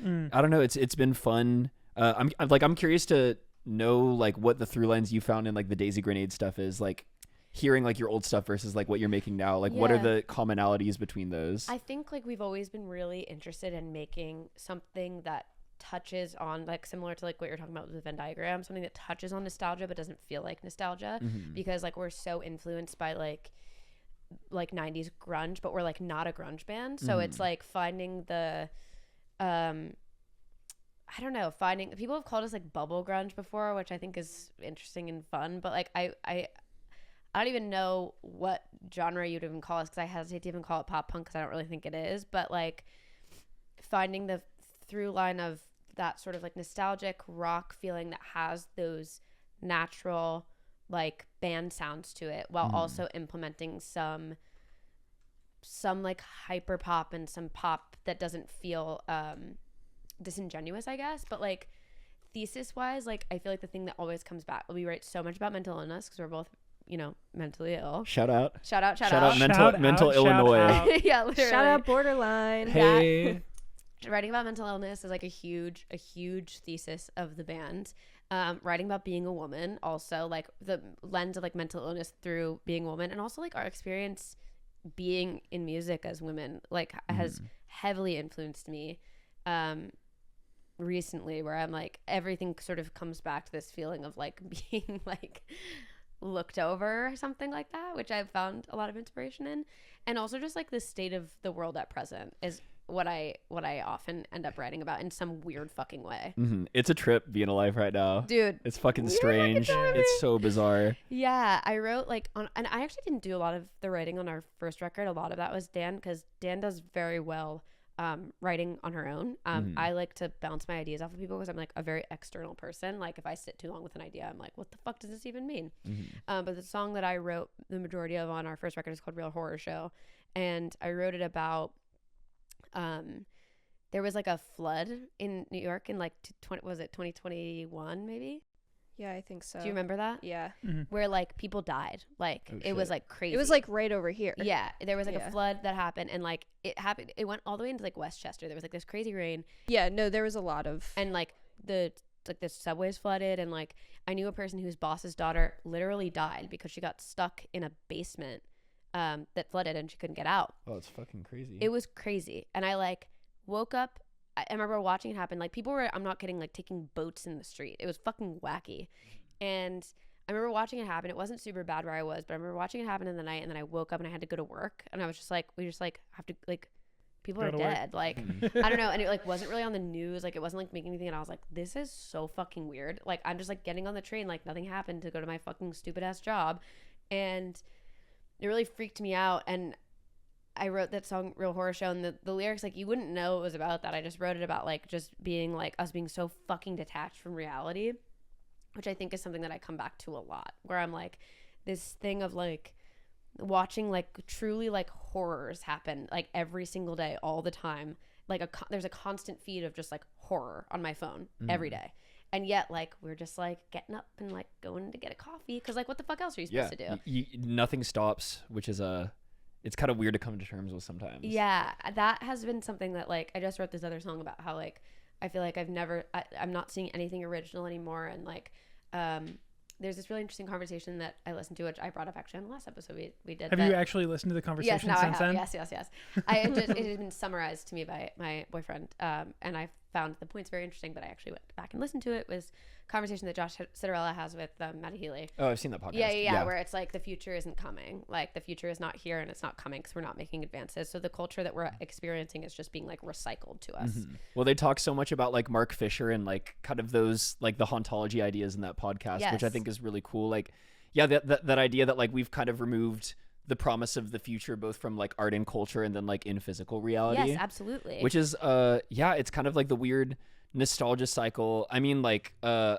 guess, like, kind of like boneheaded example, I feel like, but South Park kind of touched on this very well, I think, like, years ago, around maybe when I was in college, like the Member Berries thing when they were doing the Star Wars reboots. Like, how kind of, because I'm ping-ponging a lot, please. But going back to the Josh Citarella, Maddie Healy convo and the Mark Fisher stuff, like, you know, this idea that as capitalism and the world around us at large sort of, like, I know we're experiencing it now with, like, climate change. Like, the weather here has been so fucking, like, bizarre. Like, LA just fucking, like, burnt down in the middle of winter. And like, as I think we see the finiteness that the system we live within is creating in life, you know, I noticed nostalgia become a lot more just, like, in vogue. And, like, people want to remember shit before they realize that, like, oh yeah, like, if we keep living the way that we're living, but that we can't stop living, we can't do it because like that, you know, there is a expiration date on this, and when there's, you know, you're looking forward at an expiration date,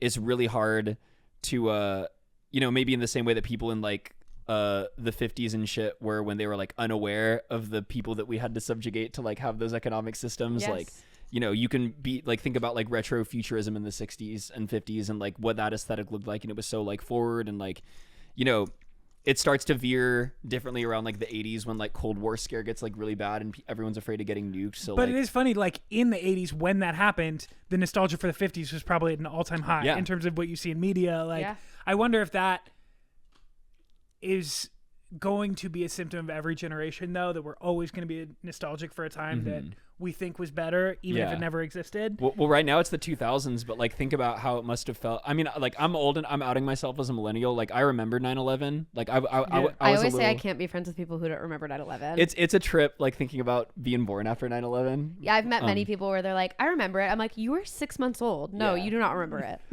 We are also millennials here. In my kindergarten, I'm curious because, like, I've asked some people who are my age and they've been like, what the fuck, no? And some people kind of remember this, but, like, did any of y'all's, like, kindergarten class make you, like, draw a picture of 9/11 to have to, like, process it? Oh my God, no. Whoa. Okay, word. I was in kindergarten. I was in kindergarten too. I don't remember. So were you, right? Kindergarten or first grade. I remember getting sent home from school. Like, the only things I really remember are getting sent home from school. My mom's side of the family has family here in New York, and so they were freaking out for a while trying to figure out if everyone was okay. Everyone was cool and good. I remember them turning it off the TVs. I remember it being on the TVs, and then my mom saying something to my kindergarten teacher by being like, I remember her saying, like, they think this keeps like, they keep replaying it so that the kids think that it is continuing to happen. So we have to turn it off to make sure that they understand that it's not That's like wild. Repeatedly going on. Like, I cannot imagine being, like, a kindergarten or first grade teacher. Like, shout out to Miss Wong, my kindergarten teacher, having to deal with, like, us as 5 or 6 year olds. Yeah, yeah, you're like, we just want to go to nap time. There's like a fucking having a terrorist attack. But yeah, I think the nostalgia for the early 2000s is so interesting to me because we definitely play off of that, and it's something that we use a lot. But I also feel like I don't know. There's just this lack of like the feeling that I'm having a lot with music lately is just this lack of originality that's like that I'm also participating in a way that I'm like, how do I say something that's profound and also accessible and all these things and not just drawing on nostalgia. But you can play off of nostalgia in the way that inherently we're going to be nostalgic for things about the 2000s because we were growing up then, and so certain things that hit us, whether it is like a certain soundtrack or commercial idea or even musical sequences or styles of animation, styles of photography, videography, will scratch an itch in our brain we don't even really fully understand that it's doing. Yeah. But you can do that and still be original. Like, I think there are a lot of people who build nostalgic work that still is original. Yeah, totally. And like really singular. I feel like that happens when you're able to isolate the feeling that a nostalgic memory gives you. Totally. And then find your way from the feeling point A, or like from point A to that feeling via tools that are only available now. Yeah, totally. And then you kind of end up like authentically arriving at something original because, now the Venn diagram is different than it would have been for the person making that thing that made you feel that way. Yeah. Right. But it's still through the feeling, and there's probably people around you that share a similar feeling associated with that thing that made you remember it. Yeah. I don't know if I'm making like any sense No, at all. that makes complete sense to me because I also feel like there's this thing, or at least I've experienced this thing with like making like rock music where people are like, pop is like a dirty word to them, and they're like, using like, I don't know, like using like Autotune live or like even like playing to tracks or like whatever is so like people get eye rolly about it. I'm like, it's here because it's here. We should use it. We have it, so we should fucking use it. And also, it's like, one, Autotune live is so sick. Two, like Queen used backing tracks. Yeah. If you watch any like live video of Bohemian Rhapsody, like when the middle opera section comes in, they just fucking play a tape and like walk off stage. It also enhances the performance. Why wouldn't you want to see the best version? And also, like, people are making these things so that we can use them and make them better. Pizza devil's advocate. I just think a lot of people have negative feelings about that because of singular artists that they saw use it and they didn't like. Or again, it coming in contrast with what they have decided also true art is. Because like remember how broken the internet was though when people heard T-Pain's real voice for the first time? Yeah. And like T-Pain's music was incredibly popular using Autotune through the early mid 2000s, and then suddenly people heard his like real vocals, and people also were really like, good, by the "What way. the fuck?" His NPR incredible singer. Fucking T-Pain's an icon. I But love him. I think his art with Autotune is sick and like was a huge part of like, and also his my cover of War 12-year-old Pigs self. fucking rocks. Yeah. Like, kind of per what you were saying though, I feel like people cherry pick T-Pain less though because he's a guy. So Not to true. pull that Probably. card, but Probably. A woman using anything to make their experience less hard is like, whether it's tracks, Autotune, whatever. it's seen as a crutch, whereas like a dude doing it is often like is art. Innovative. Yeah. Totally. Well, I also do think that T-Pain had like a specifically unique experience where like he used Autotune first and then like kind of revealed that his voice was amazing. I think a lot of people didn't respect him in his Autotune until they heard he could really sing. And then it was like, oh shit, like this is fucking for This real. is an artistic choice. And there are people who still blame him or will blame Kanye for how they fucked up music. We can blame because Kanye of how for a they lot used, of different things. Yeah, but because of how they used Autotune. But it's like, no, that was a tool that they used to create something that was specific that to the now moment is of that like time. industry standard. Yeah. Or like I've talked about this a bunch too. Like on our cover of Pierce the Veil's King for a Day, there are like some really like my vocals are fairly processed on purpose. Like I can sing it live. I can sing it live with no tuning, and that's great too. Sounds great live. Thank you so much. But like it's like pretty clearly comped like on purpose because the line is really hard to sing live like all the way through. So and even on the original, like the comps are very deliberate and very clear. Yeah. That was a choice that we made. And people were like, this vocal is over processed and over comped. I'm like, yeah, on fucking purpose. Well, because on it sounds purpose. cool. I mean, something that's so sick about Autotune, and I love to do the comping stuff too on like guitar parts as well. Yeah. It's like sometimes it's fun to achieve something through like processing and producing a part that would be not like, I mean, like the Beatles made an entire career out of making, they decided they didn't want to go on tour anymore, and like we're making music that you literally cannot play live because you were like using the studio and the tools available to you in recording to like do shit very deliberately. But with like Autotune, like a sound I love with it is that I think at its most like insane, it sounds like the purest expression of human emotion, like trying to break free. It's like a human soul like inside an Trapped android, in a computer, like trying to fucking like break the screen. And yeah, I think I just think there's aspects to tools that are maybe intended to achieve perfection and pristineness and sanitation. Sometimes they can be used in ways that are just like really soulful and cool. And Yeah, I think, I like, completely agree. Yeah, people are a little too precious with what some type of music has to be, where it's like, no, if that tool is available, it all comes through. And also innovation, what artist is using that tool to do innovation something. comes from using the things that are available to you in like different ways than they were originally intended to be used, you know? In the wrong way. I mean, Autotune is the example. I mean, like that was Cher telling, like, you know, Cher's engineer like accidentally putting the Autotune on the setting where it does the fucking T-Pain thing and being like, oh, sorry, that's not supposed to do that. And that was, you know, we got T-Pain and Kanye and like so much beautiful music because Cher heard that and was like, keep it. That's sick. Yeah. It makes me sound like a fucking like 80s fairy, like never ending story, like dragon thing. Yeah. It's awesome. And like, yeah, I love that idea of like using something that's supposed to like be for obtaining perfection or obtaining sanitation or whatever, and then using it to like fuck shit up.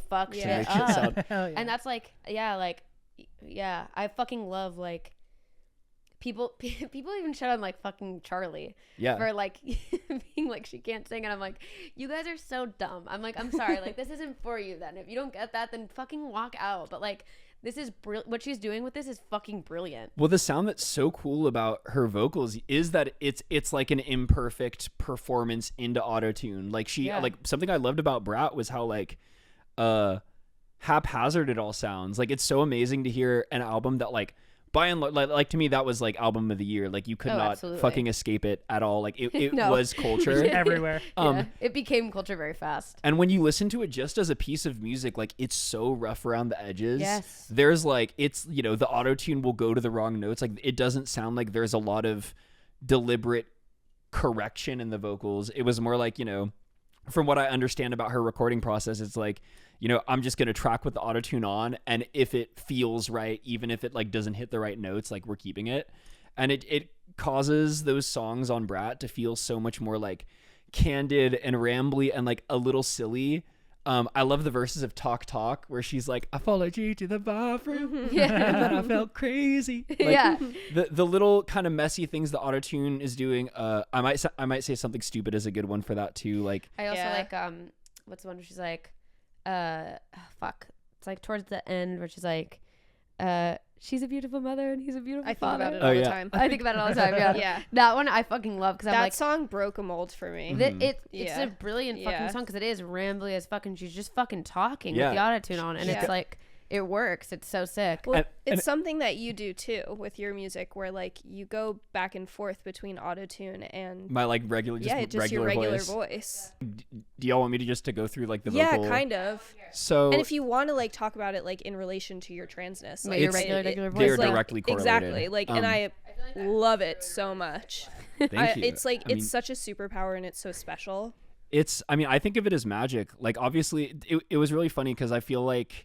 I mean, there are so many other people that probably got their egg cracked in like the same way, but like I discovered like what you would call hyperpop music around the same time I started to realize I was trans. And like, you know, I think I heard things I identified with in music made by trans people before it finally clicked like what that connection was. Oh, interesting. And you know, there's a long kind of standing tradition with different methods of like those of us who were born without I guess what you would attribute to like a female or feminine voice and learning how to circumvent that. Like it's always really interesting. I remember when I first, cause when I first started like transitioning and stuff, like making music was so weird. I was like, I don't want people to hear my voice like the way that it sounds right now. Like how do I fucking make it actually sound how I want? And, it was really interesting. Like people have been doing it for so long. You can go on Reddit and find threads from like the early 2000s of like trans girls being like, oh, well, if you do like all these crazy steps, you can kind of get a more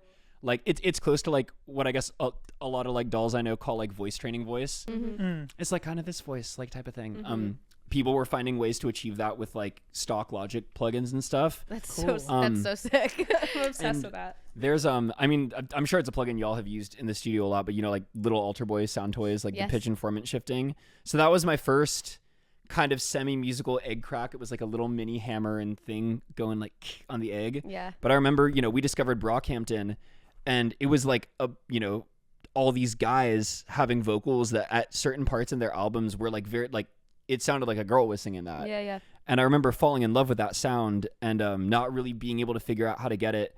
And then someone just finally like told me it was that plugin. And I remember this should have been so obvious, but it wasn't. The first time I heard my voice pitched up like that, it like deeply resonated with something in my soul. That's really cool. But I was just like, oh, I just like how that sounds, which is really funny. But you didn't know at the time that it was like No. resonating with you it was in just that like, way. oh, this is just how I'm supposed to sound. But later on, when I started like transitioning, I remember seeing an interview with Laura Less from 100 Gecs and Dylan. It was the two of them. It was like a NYU thing they did. And someone asked them about like their desert island plugins, and one of Laura's was Verispeed, which I didn't know what that was. I found out recently it's a thing that people have just been doing with tape since like ye olden days. I'm convinced that Michael Jackson, I know Led Zeppelin used it to pitch up their vocals. Yeah. But basically for those not in the know of what that is, it's in Logic. You can also do this with a tape machine. If you're into that kind of thing. But in Logic, it is slowing the song down to where it behaves like a tape machine. So when you slow it down, it also pitches it down. Yeah. Because when you're using Alter Boy, if you have a vocal register kind of like where my unfortunate post-male puberty like voice sits, and you're using Alter Boy to pitch it up, you can only musically work within octaves. Oh, like, you know what I mean? It's like to get, I guess, what you would call like girl voice on Alter Boy for me, I would have to actually sing something lower down than the I'm octave. comfortable. Lower than you would in naturally. your natural voice. I'm most comfortable singing in my mid range, like A flat to B flat, maybe lowest being like F sharp or F is like my happy place for voice. Cool. And I would have to do like an impression of like fucking like Mr. Krabs to like make Alter Boy work. So I remember being like, what the fuck is Verispeed? And then I realized what it is and why 100 Gecs' vocals sounded so cool.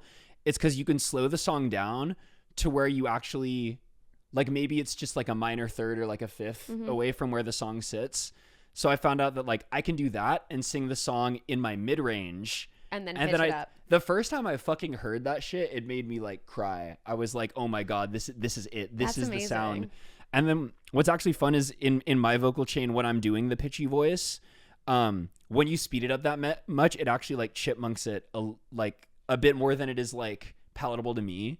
So I actually end up using Alter Boy on top of that, and I masculinize it back to what sounds like a girl voice. So it's kind of this weird in between place for you.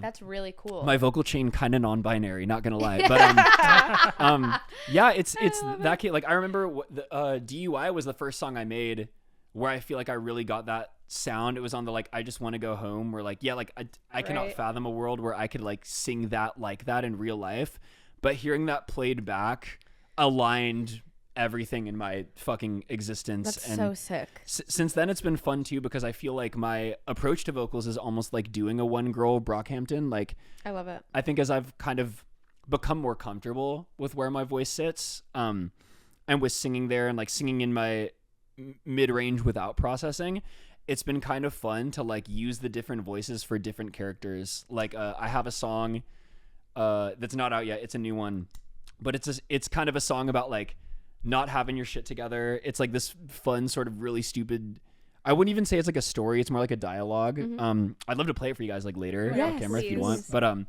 it's sort of an internal dialogue going on about like, oh, like it's this whole like you just fucking smoked the rent, like you idiot, like what are you doing, get your shit together. You just smoked the rent goes hard. And then like, oh, but like once it's like Towley from South Park, it's like once I get a little high, it's gonna be, I'll know what to do. And I have like the pitched up voice in that song is being the voice of reason, and then my natural voice with like a little autotune is being the like, nah, I'm gonna just smoke a little weed and I'll know exactly. Yeah. So it's fun to use different voices, especially as like a one person solo project in a character driven That's way. what I love so much. That's what I love so much about it. And there's like a lot of artists that I feel like do that really well. Like I feel like Doechii does that really well.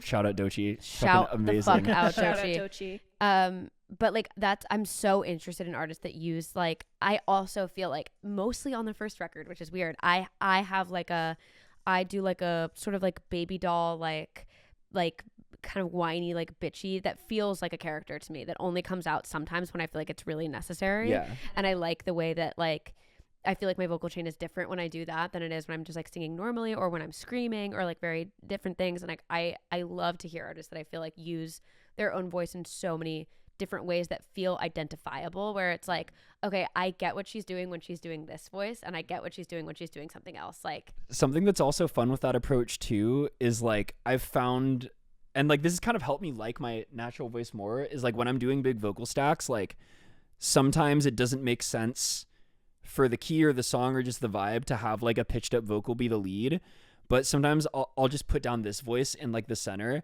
and then track a bunch of harmonies like Sick. pitched up and have this like chorus of like hyperpop girlies like backing me up is really nice. It's a fucking superpower that you have too, because it's like this ability to like really get specific about the different ways that you use your voice. Well, so I think of it kind of as like chaos magic, low key. I love it. This is like a whole other tangent, but like I forget what spurred me on to like adopt this mentality towards it, but I think a lot about how magic exists in certain forms, unfortunately under capitalism, but like in the form of technology. Like there's some shit that like when you really break it down to like binary code of what it is, it's like impossible to explain.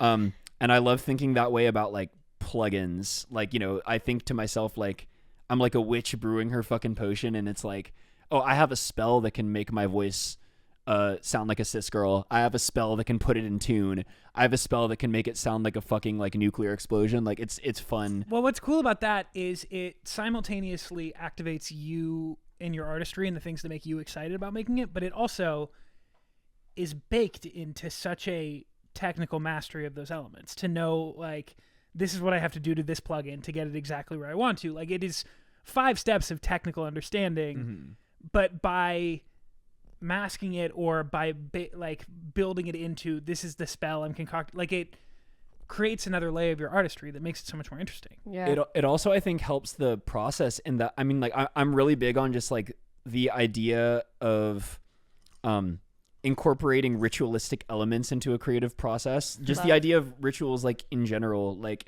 I feel like there's so much like weirdly from like ideas of like demonology and the occult that you can like kind of draw parallels with in the creative process, but like making music be almost a bit of like a ritual. And like I sound so pretentious saying it like this, right? But like there's something kind of like sacramental about going through like these specific steps to achieve a song that I think then fortify that process, right? Like you kind of program your brain into going into the mode of like, okay, well, when you know, it doesn't always have to be the exact same, but if I kind of in a spiritual sense while being creative, like follow these, you know, these practices, steps to the spell, something cool is going to come out. Something cool will happen, and having that, it's like a little bit of blind faith as well. Yeah. You're like, if I go through these steps, I know something will come out of this. You'll summon a banger. Yeah. Summon a banger. I also think that's really cool just in the sense of, like, it's interesting to me that you think that that would sound pretentious, because even I think you come off very non-pretentious when you talk about the silliness of what you're doing, trying to not take it too seriously,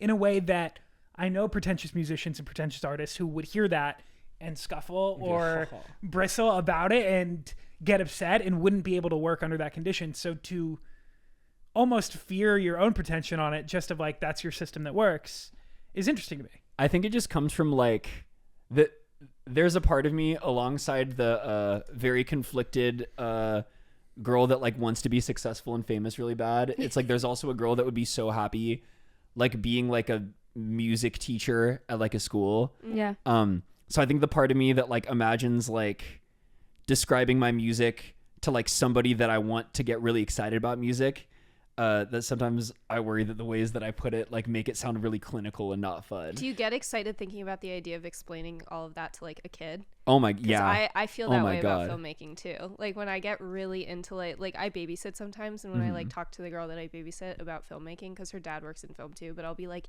yeah, but don't you want to like make art and do it like this way, and like let's make a short film and all these things. And it's exciting because it's just like they haven't like, they have so much wonder, but they haven't like cracked the technical skills. And they get so excited to find out how shit works. Yeah. it's also just something I'm really happy we've centered it on today, because I feel like we also centered it on it a bit with our Patrick interview, but I really love how artists find the blend of like technical mastery and how much technical mastery you need for something to come off seamlessly, whether that's in filmmaking, whether that's in performing live, whether that is in creating music on your computer, and where people find the technical mastery that you need to have it happen, and where your artistry takes over and lets that sing be or possible. lets that hit the emotional, nostalgic, whatever thing in other people's brains when they hear it or see it, and they're like, oh yes, this. Those two things coming together is like what I feel like not real, but mastery in artistry really looks like. Yeah. And it's what people, at least what I feel like I'm chasing when I'm looking at those things. So it's cool to hear you describe your process, how those things come together. Yeah. Well, because I think the pursuit of mastery is just fun. Like, okay, wait, are any of y'all like gamers or like what My kind of? boyfriend. I am too.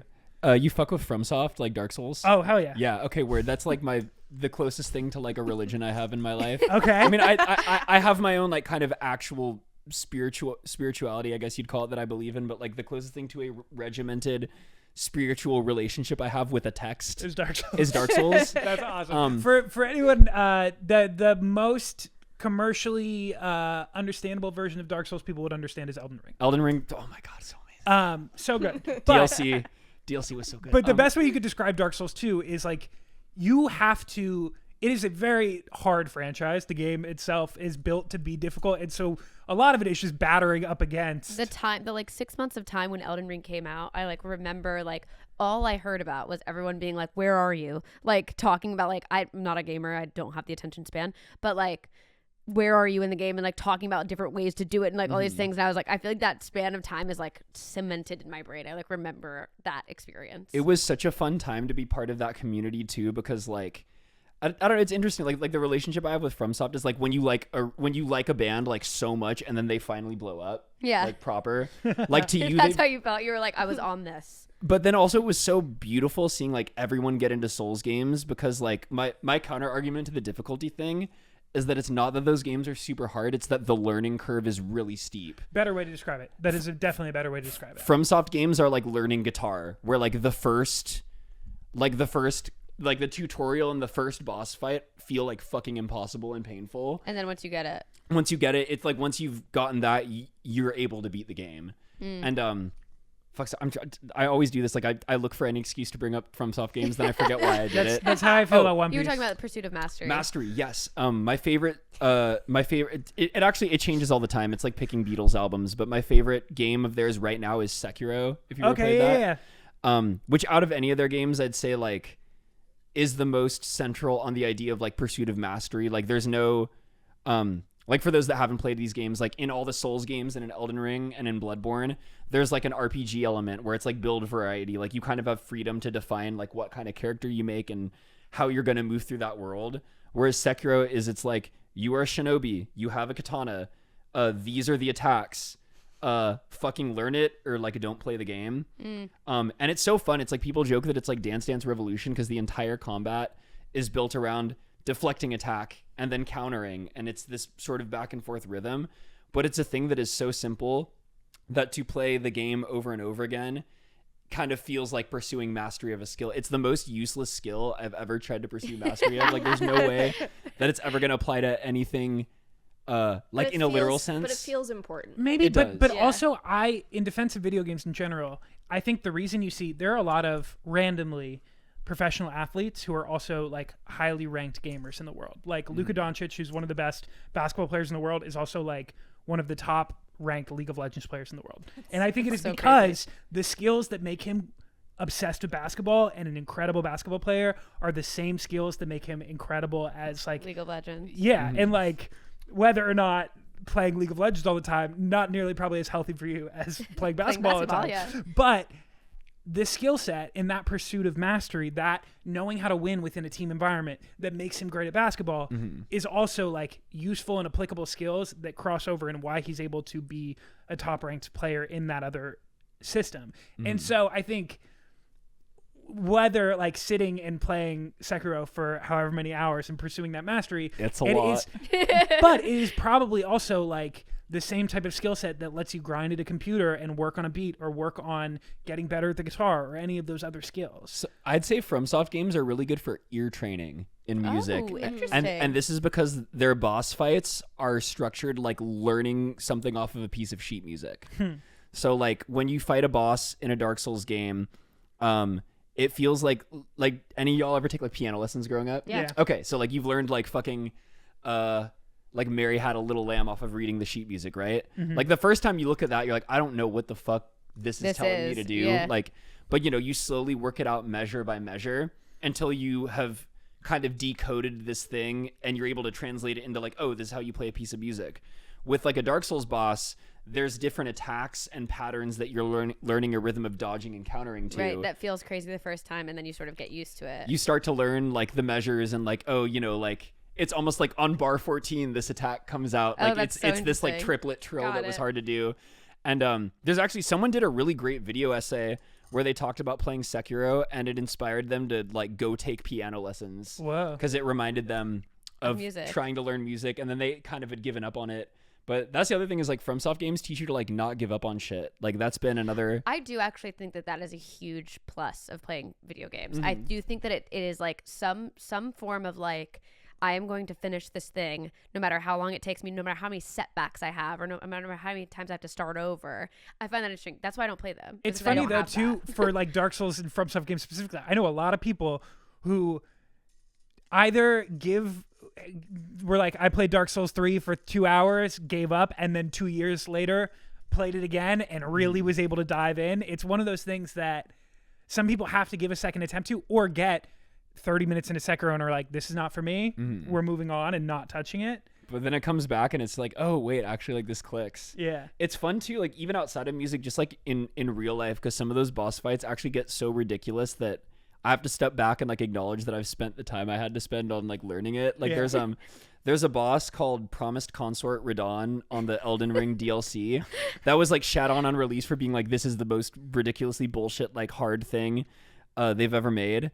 And there are times in like real life where it's like maybe not even a musical thing. It's like maybe having a hard conversation with a friend, or like having to overcome like the people pleasery part of my brain, or like do something difficult, or like get some shit done that I really want to procrastinate on, where I have to consciously be like bitch, like you beat Radon, you can fucking like text this person back, you can fucking do this thing, you can like send this email that's like a little finicky, like, you know. So I find that kind of helpful. That rocks. I'm obsessed with that. Because you've done this like really hard thing, but in an abstract in a video game.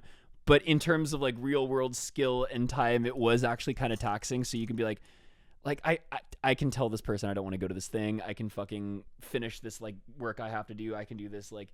If I've like pressed fucking circle trying to dodge. If I sat for an hour playing this video game, I can sit at my computer for an hour answering emails. Yeah, exactly. I think that's like a very real world practical skill to have. Shout out Dark Souls. Shout out Miyazaki-san, my favorite artist. You're like Timothy Chalamet in his Nardwuar interview, where he's just like, shout out Spider-Man, shout out this, shout out that. No, seriously, I would if I were like a good classical musician, I would love to work on one of those games. I'm not of that ilk though. Shout out, I believe I apologize, I'm probably gonna mispronounce her name. I think it's Yuka Kitamura, who used to work on those games. She just, I think, moved on to doing like solo freelance work, like isn't contracted by FromSoft anymore.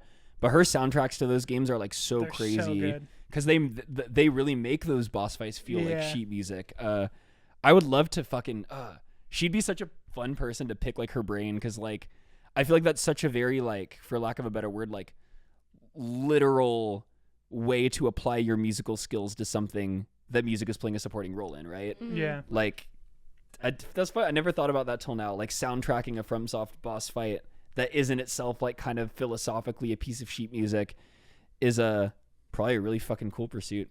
Yeah. It'd be a fun thing to do. It seems like your ambition ranges to a lot of different sides of music. Do you know what is the ideal next few years for you like in New York? Or anywhere. The main question, I think it's going to be New York for a while. I feel very comfortable here Cool. and very at home.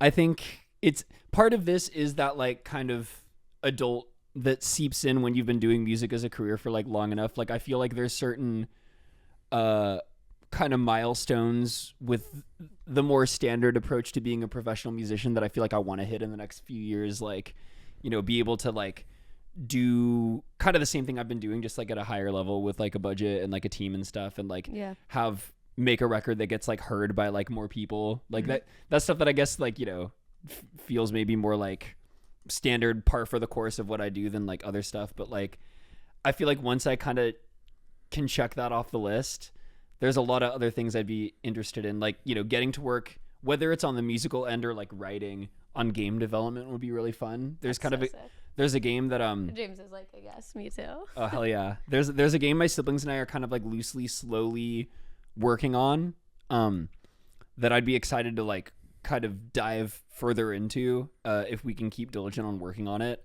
I'd love to work on writing for movies. Like scoring movies. Scoring movies would be fun. Also just writing scripts. Like oh shit. My two siblings are super into like film and filmmaking, and they're kind of a really dynamic writing duo. I don't know, I kind of could see a world in which as maybe if I just like bust my ass for the next like 5 or however many years, like I can maybe find a consistency in music that allows my other energy to turn into like making movies with my siblings. Would be so really fun. I'd love to be like a regarded enough musician that I could come like teach a guest class at like a school. So fun. Like I would love to come into like Berkeley or NYU and be like, here's how you fucking make transgender music with like Logic. Here's how you like pitch up your voice if you hate your gender. You become adjunct faculty at Berkeley teaching transgender music. That'd be so fun. I dropped out of Berkeley too. That's why I was gonna say, is that where you went? It's my not alma mater. God, I did not fit in there very well at all. It was I suck at school. So do I. Same.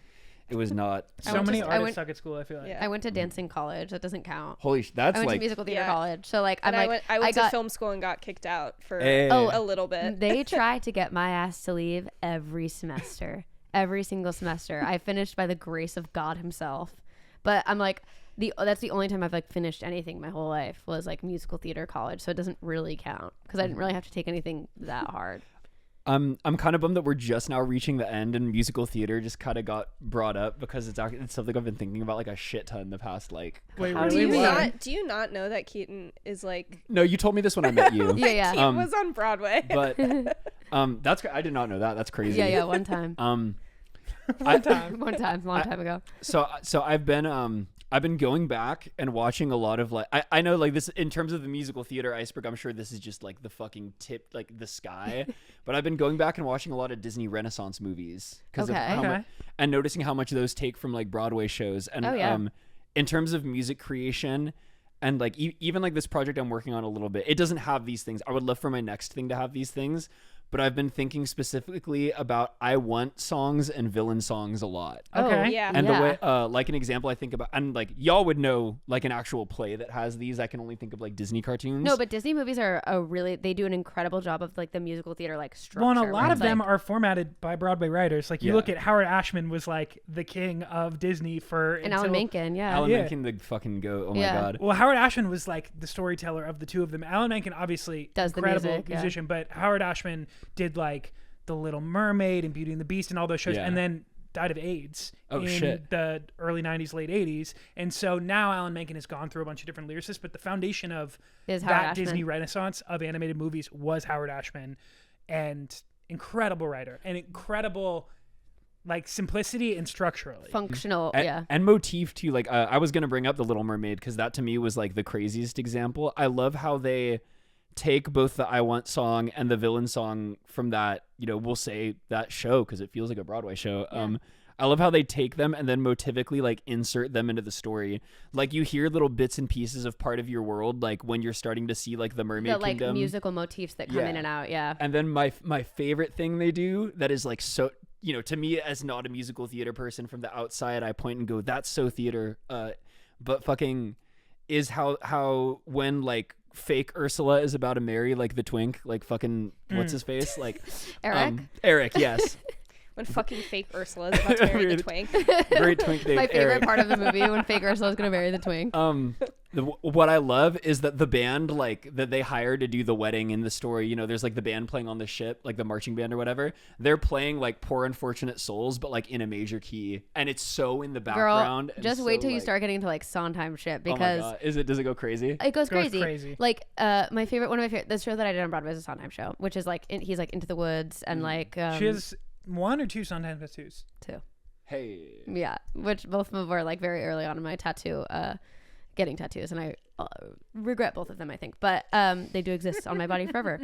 But like he does an incredible thing. I think it's Into the Woods where, well, he does this a lot actually, where he'll have like these character motifs that like when a certain character is doing a certain thing, there is like a musical motif that like sort of happens, and then he'll do crazy shit where it's like if they're about to make a decision that's gonna fuck the whole story, he'll like invert them, and like put it in a minor key, put it in a minor key, or like do it backwards or something like that, and it's just like it's fucking brilliant. And like this if you happens want to nerd out on music storytelling, like sometimes I'm your gal. It gets me fucking going. Yeah, when people do shit like it's that. really sick. Are you going, Mama? Are you okay if she comes on you? Oh, absolutely. I used to have a beardy, so if she wants to come chill. She loved people. Oh. I used to what was I gonna say? Oh yeah, I feel like pursuits like that here she comes. Kind of feel like the apex of being a musician. Hey. Oh no, she's using me as a bridge. Oh, she likes the focus right. She licked it. It's kind of funny that like, you know, like when you start to pursue avenues like that, is there an aspect of it that feels like you know you've worked for so long to like make the like being in a band thing work? Yes. Where like it starts to feel like the final circle. It's like the final boss or the main quest till you start doing stuff where you like you as a musician that's had all these experiences become like a piece of a bigger puzzle of like, you know, it could be a movie or a play, or in this case like a comic book. Totally. Like I don't know, I think there's just something cool to that. Like I think it's cool too, and I spent a lot of my life like trying hey girl, trying to get away from musical theater because it's plagued me for much of my life.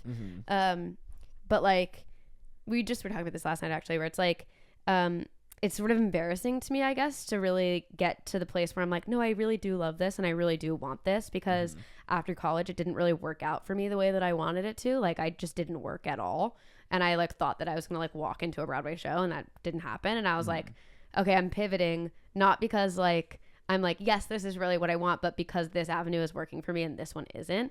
But getting to a place where I'm like able to allow myself to want it and not feel like embarrassed by it, or not feel like I gave up on it or something like that, and getting to a place where I'm using all the skills that I've learned from being in a band and like from writing music now, where I'm like, okay, something cool will happen out of this. Like my dream ultimately is to like, I would love to do a Fall Out Boy jukebox musical. that would be sick. Or a Panic jukebox musical. Panic lends itself so nicely to musical theater, so I'm like, there will be a time when I'm gonna like implement this into my like musical theater knowledge and training, because I have so much of it. So it feels like a big circle, which is cool. You know, life is and a little circle. Embarrassing. One thing I do want to hit, because we touched on the Sondheim tattoos for a second, is just your tattoos. Tattoo Oh, tour. yeah, Bring it out. Where do you want to start? The one that is most prominent to me, Sue in a heart. So this also shout out my ex. She's awesome. We're on like super good terms, thankfully. rocks. She did most of my tattoos. Oh, cool. Oh shit. So this is one I've wanted to get for a long time, the Sue. So Sue is, it'll actually be really embarrassing if I get this wrong because I have her tatted on me, but she is a T-Rex that is on display at, I believe, the Field Museum of Chicago. The biggest T-Rex they ever found. Well, Sue. Yeah. At least they might have found a bigger one since then, but when I was like a kid and like I was like, however like autistic you can imagine someone getting about dinosaurs, like multiply that by 5.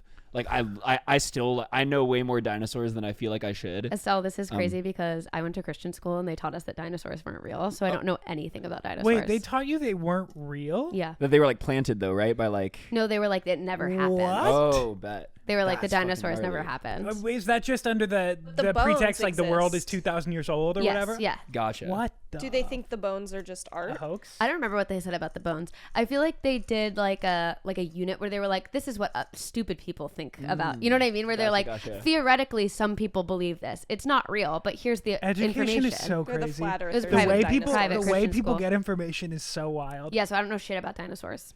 I'm obsessed with that. But I love that because when I find out that people like, they'll tell me something about them, I'm like, what? Well, finding out about dinosaurs for the first time, I feel like is kind of like I would get excited for you the same way that if someone told me they'd like never heard the Beatles before, I'd be like, oh, Literally. or like imagine like showing someone Nirvana and they haven't heard Kurt Cobain's voice yet. It's like, oh, I'm jealous you get to experience that.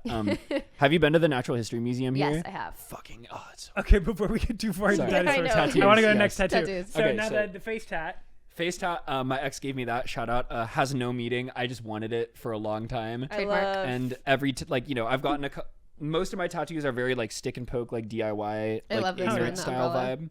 Oh, the umbrella. This is matching with my sister. We Oh, got so this at like a cute. tattoo shop in LA.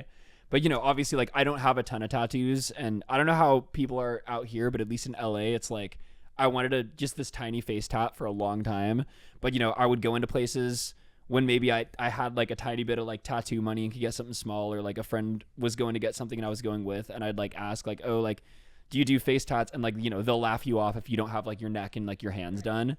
So no one would ever want to give me this. And so my ex Interesting. I'm like, take my money. my ex felt confident enough to just give you the face tat one day. And I was hyped. It looks great. Thank you. Like, I feel like I get nervous even because there's elements of face tats I really like. And I get nervous because already, especially my mom, just like really doesn't My like mom the would tattoos I disown do me. have. And I like have gotten past that level of I've just let my parents know like pretty much every time you see me, there's a decent chance I have a new tattoo. Yeah. But I don't know if it's just like if I go full plunge and get like something on my neck or my face or my hands. I also really like the idea I of have a lot of hand tattoos. Hand Okay. tats are Hand so tattoos. the hand tats are fucking incredible. Thank you. I want to have a have little some. frog and I love it so much. I have a tattoo yeah. artist for you to check out Really? who lives in Gowanus. Yeah. Oh fuck yeah! I works need to in get a tat out Gowanus. here.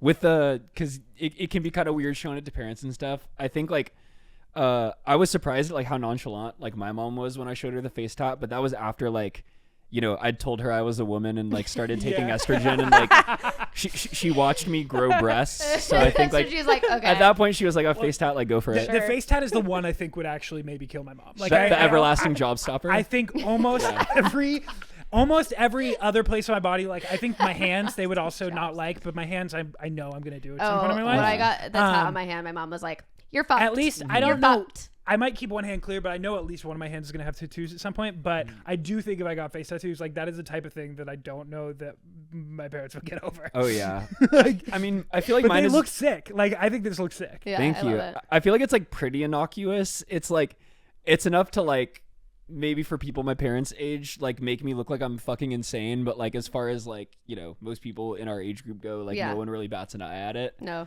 I just thought it was fun. Like it kind of came from the same place as like calling my first project music too. It was like if I put a trademark sign on my face, that's like so fucking stupid that like to me it's kind of fun. It's almost so stupid that it's profound. Hey, no, exactly. That was kind of it's like this is my face. Yeah, I love it. Trademark. It's your trademark. This is my face. Speaking of which, I have a 2 here. My ex also gave me this. This was to celebrate putting out music to you because she told me you don't celebrate stuff enough when you do stuff, and she was right. So that's very to sweet. celebrate putting it out, she gave me this too.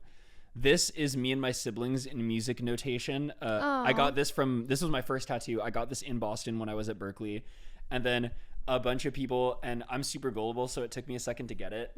But people were joking like, "Oh, like you got the notes wrong. It should have been FAG, for like fag." And then turned out they were right. But fucking, yeah, this is Estelle, Alex, Grace, and then this is just my little sibling tattoo. Are you a middle child? I'm the oldest. You're the me too. oldest. Yeah. Oldest Oh, daughter, we're all just oldest, like me. actually. Oh, no, Hey, you're sh- not, Pete. Sorry. I'm not the oldest, but My mom refers to being the oldest, which is really she was an only child. She doesn't even know. Your but she, mom refers to being the oldest. no, she refers to being the oldest as being the guinea pig child. Oh, yeah. I thought Oh, you it's were true. saying your mom refers to being the oldest of the siblings, and I was like, that's interesting. No, that would be fucking insane. But it's funny that she has that perspective being like an only child. But I guess she saw it with me. But like, did y'all feel like the guinea pig kids too? 100%. Absolutely, of Like- course. oh yeah, I'm the and My even brother- just I was the third kid. I got away with so much more shit. My Yeah. brother got Oh away my with God, yeah. fucking So, and my little brother even more. everything. Yeah. My sister could Everything. do no wrong. My brother got a lot of slack. I think I get like the most.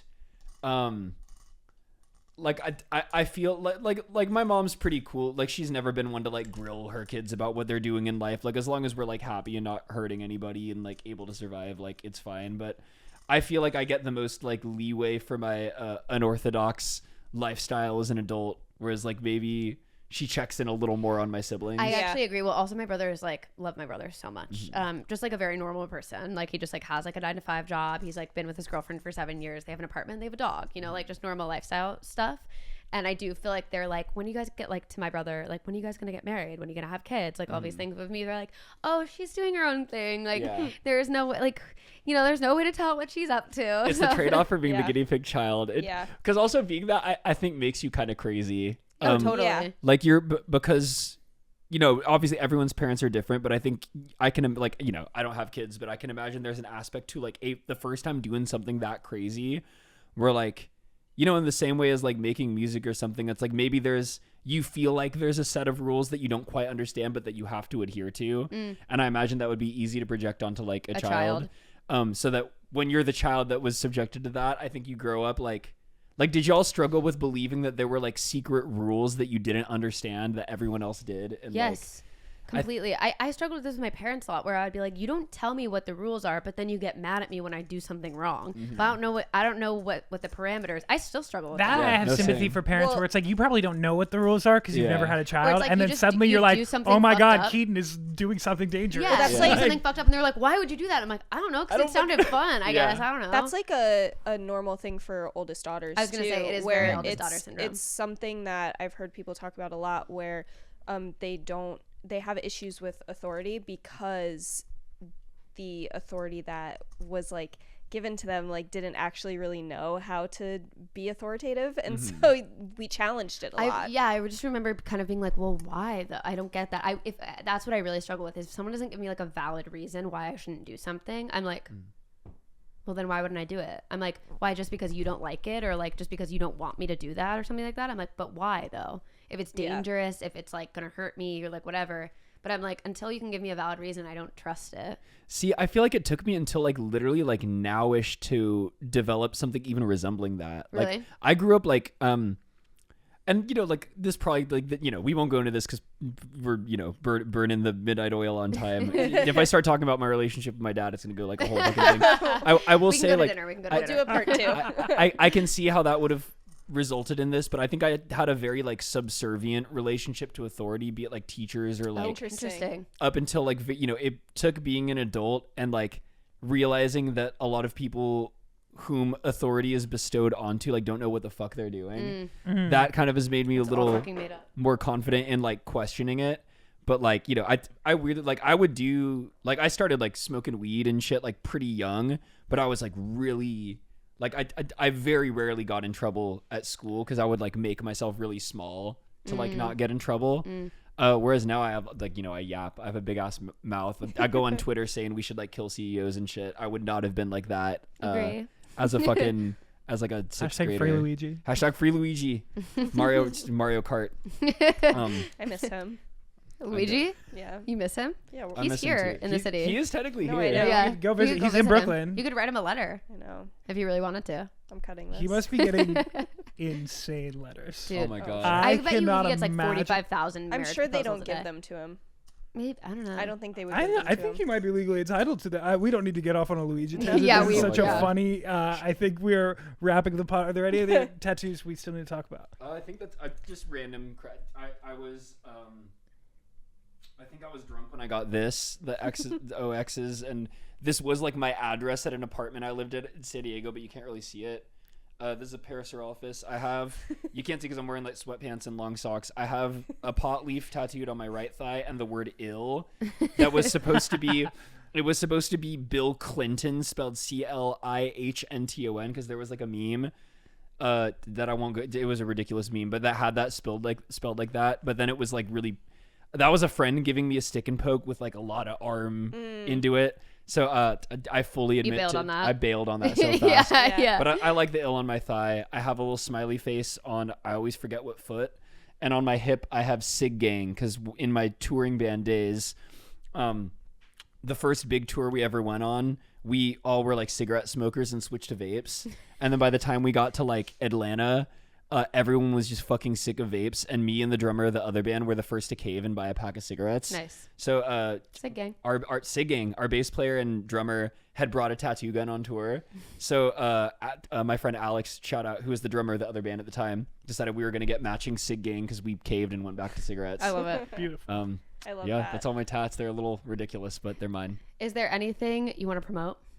I guess I just dropped an album. That album is kind of old, so I feel like kind of weird promoting it, but it did just come out. I feel like I'm supposed to promote it. It's called I Love Myself and Want to Live. If you like rock music, but also like R&B music and like super transgender sounding like vocals and shit, and you have ADHD and stimulants make you feel normal and chill, you should go listen to it. Or if you'd you're like trying to get over wean an off Adderall addiction. Yeah. Like me. And where can people find you? At scaling like the triangle _4 on Instagram, at _crunge on x.com. Crunge. It's like the Led Zeppelin song, The Crunge. It still makes it really hard to find her. I do. My manager hates it. He hates that I have like 2 posts on my Instagram. It's like we're gonna have to make the brand more consistent like at a certain point. But for now, I'm in my mysterious phase. But fucking yeah, it's scaling _4 on Instagram and on TikTok. But I deleted the app when I thought it was gonna get banned, and I can't get it back. Oh So, shit! Damn. So they're That's a bummer. Oh right, Probably you can't get it back on your phone. I can't now, get it huh? back unless they sell it apparently, which is bullshit. I was having fun on there. At the Yeah. end. It was getting really fun at the end. But I think my manager might be logged into it, so we might be okay. But if you feel like it, sometimes it's funny. I'm kind of just like really shit posty and like opinionated on there. But if you want to know what's going on with my music, scaling _4 Instagram, _crunge on x.com, which I probably use the most because I like to yap. I love x.com. Unfortunately for me, It's so, if it wasn't Elon doing it, I would think that decision was actually so brilliant. Like x.com. I hate it because it's him. But if it were anyone else taking like a beloved IP that there's no reason to change what it is, and putting a big fucking dumb logo on it and saying it's X now, would be so funny in every other circumstance. Yeah. Except this one. Except this one. Fuck that guy. That place is a fucking nightmare. But you can find me in that fucking nightmare. And so. I can vouch she's really insane on it. Oh yeah. We follow each other on Twitter. Yes, Hell on X. Sorry. On X, sorry. My bad. How dare you dead name? I did name X.com. X.com.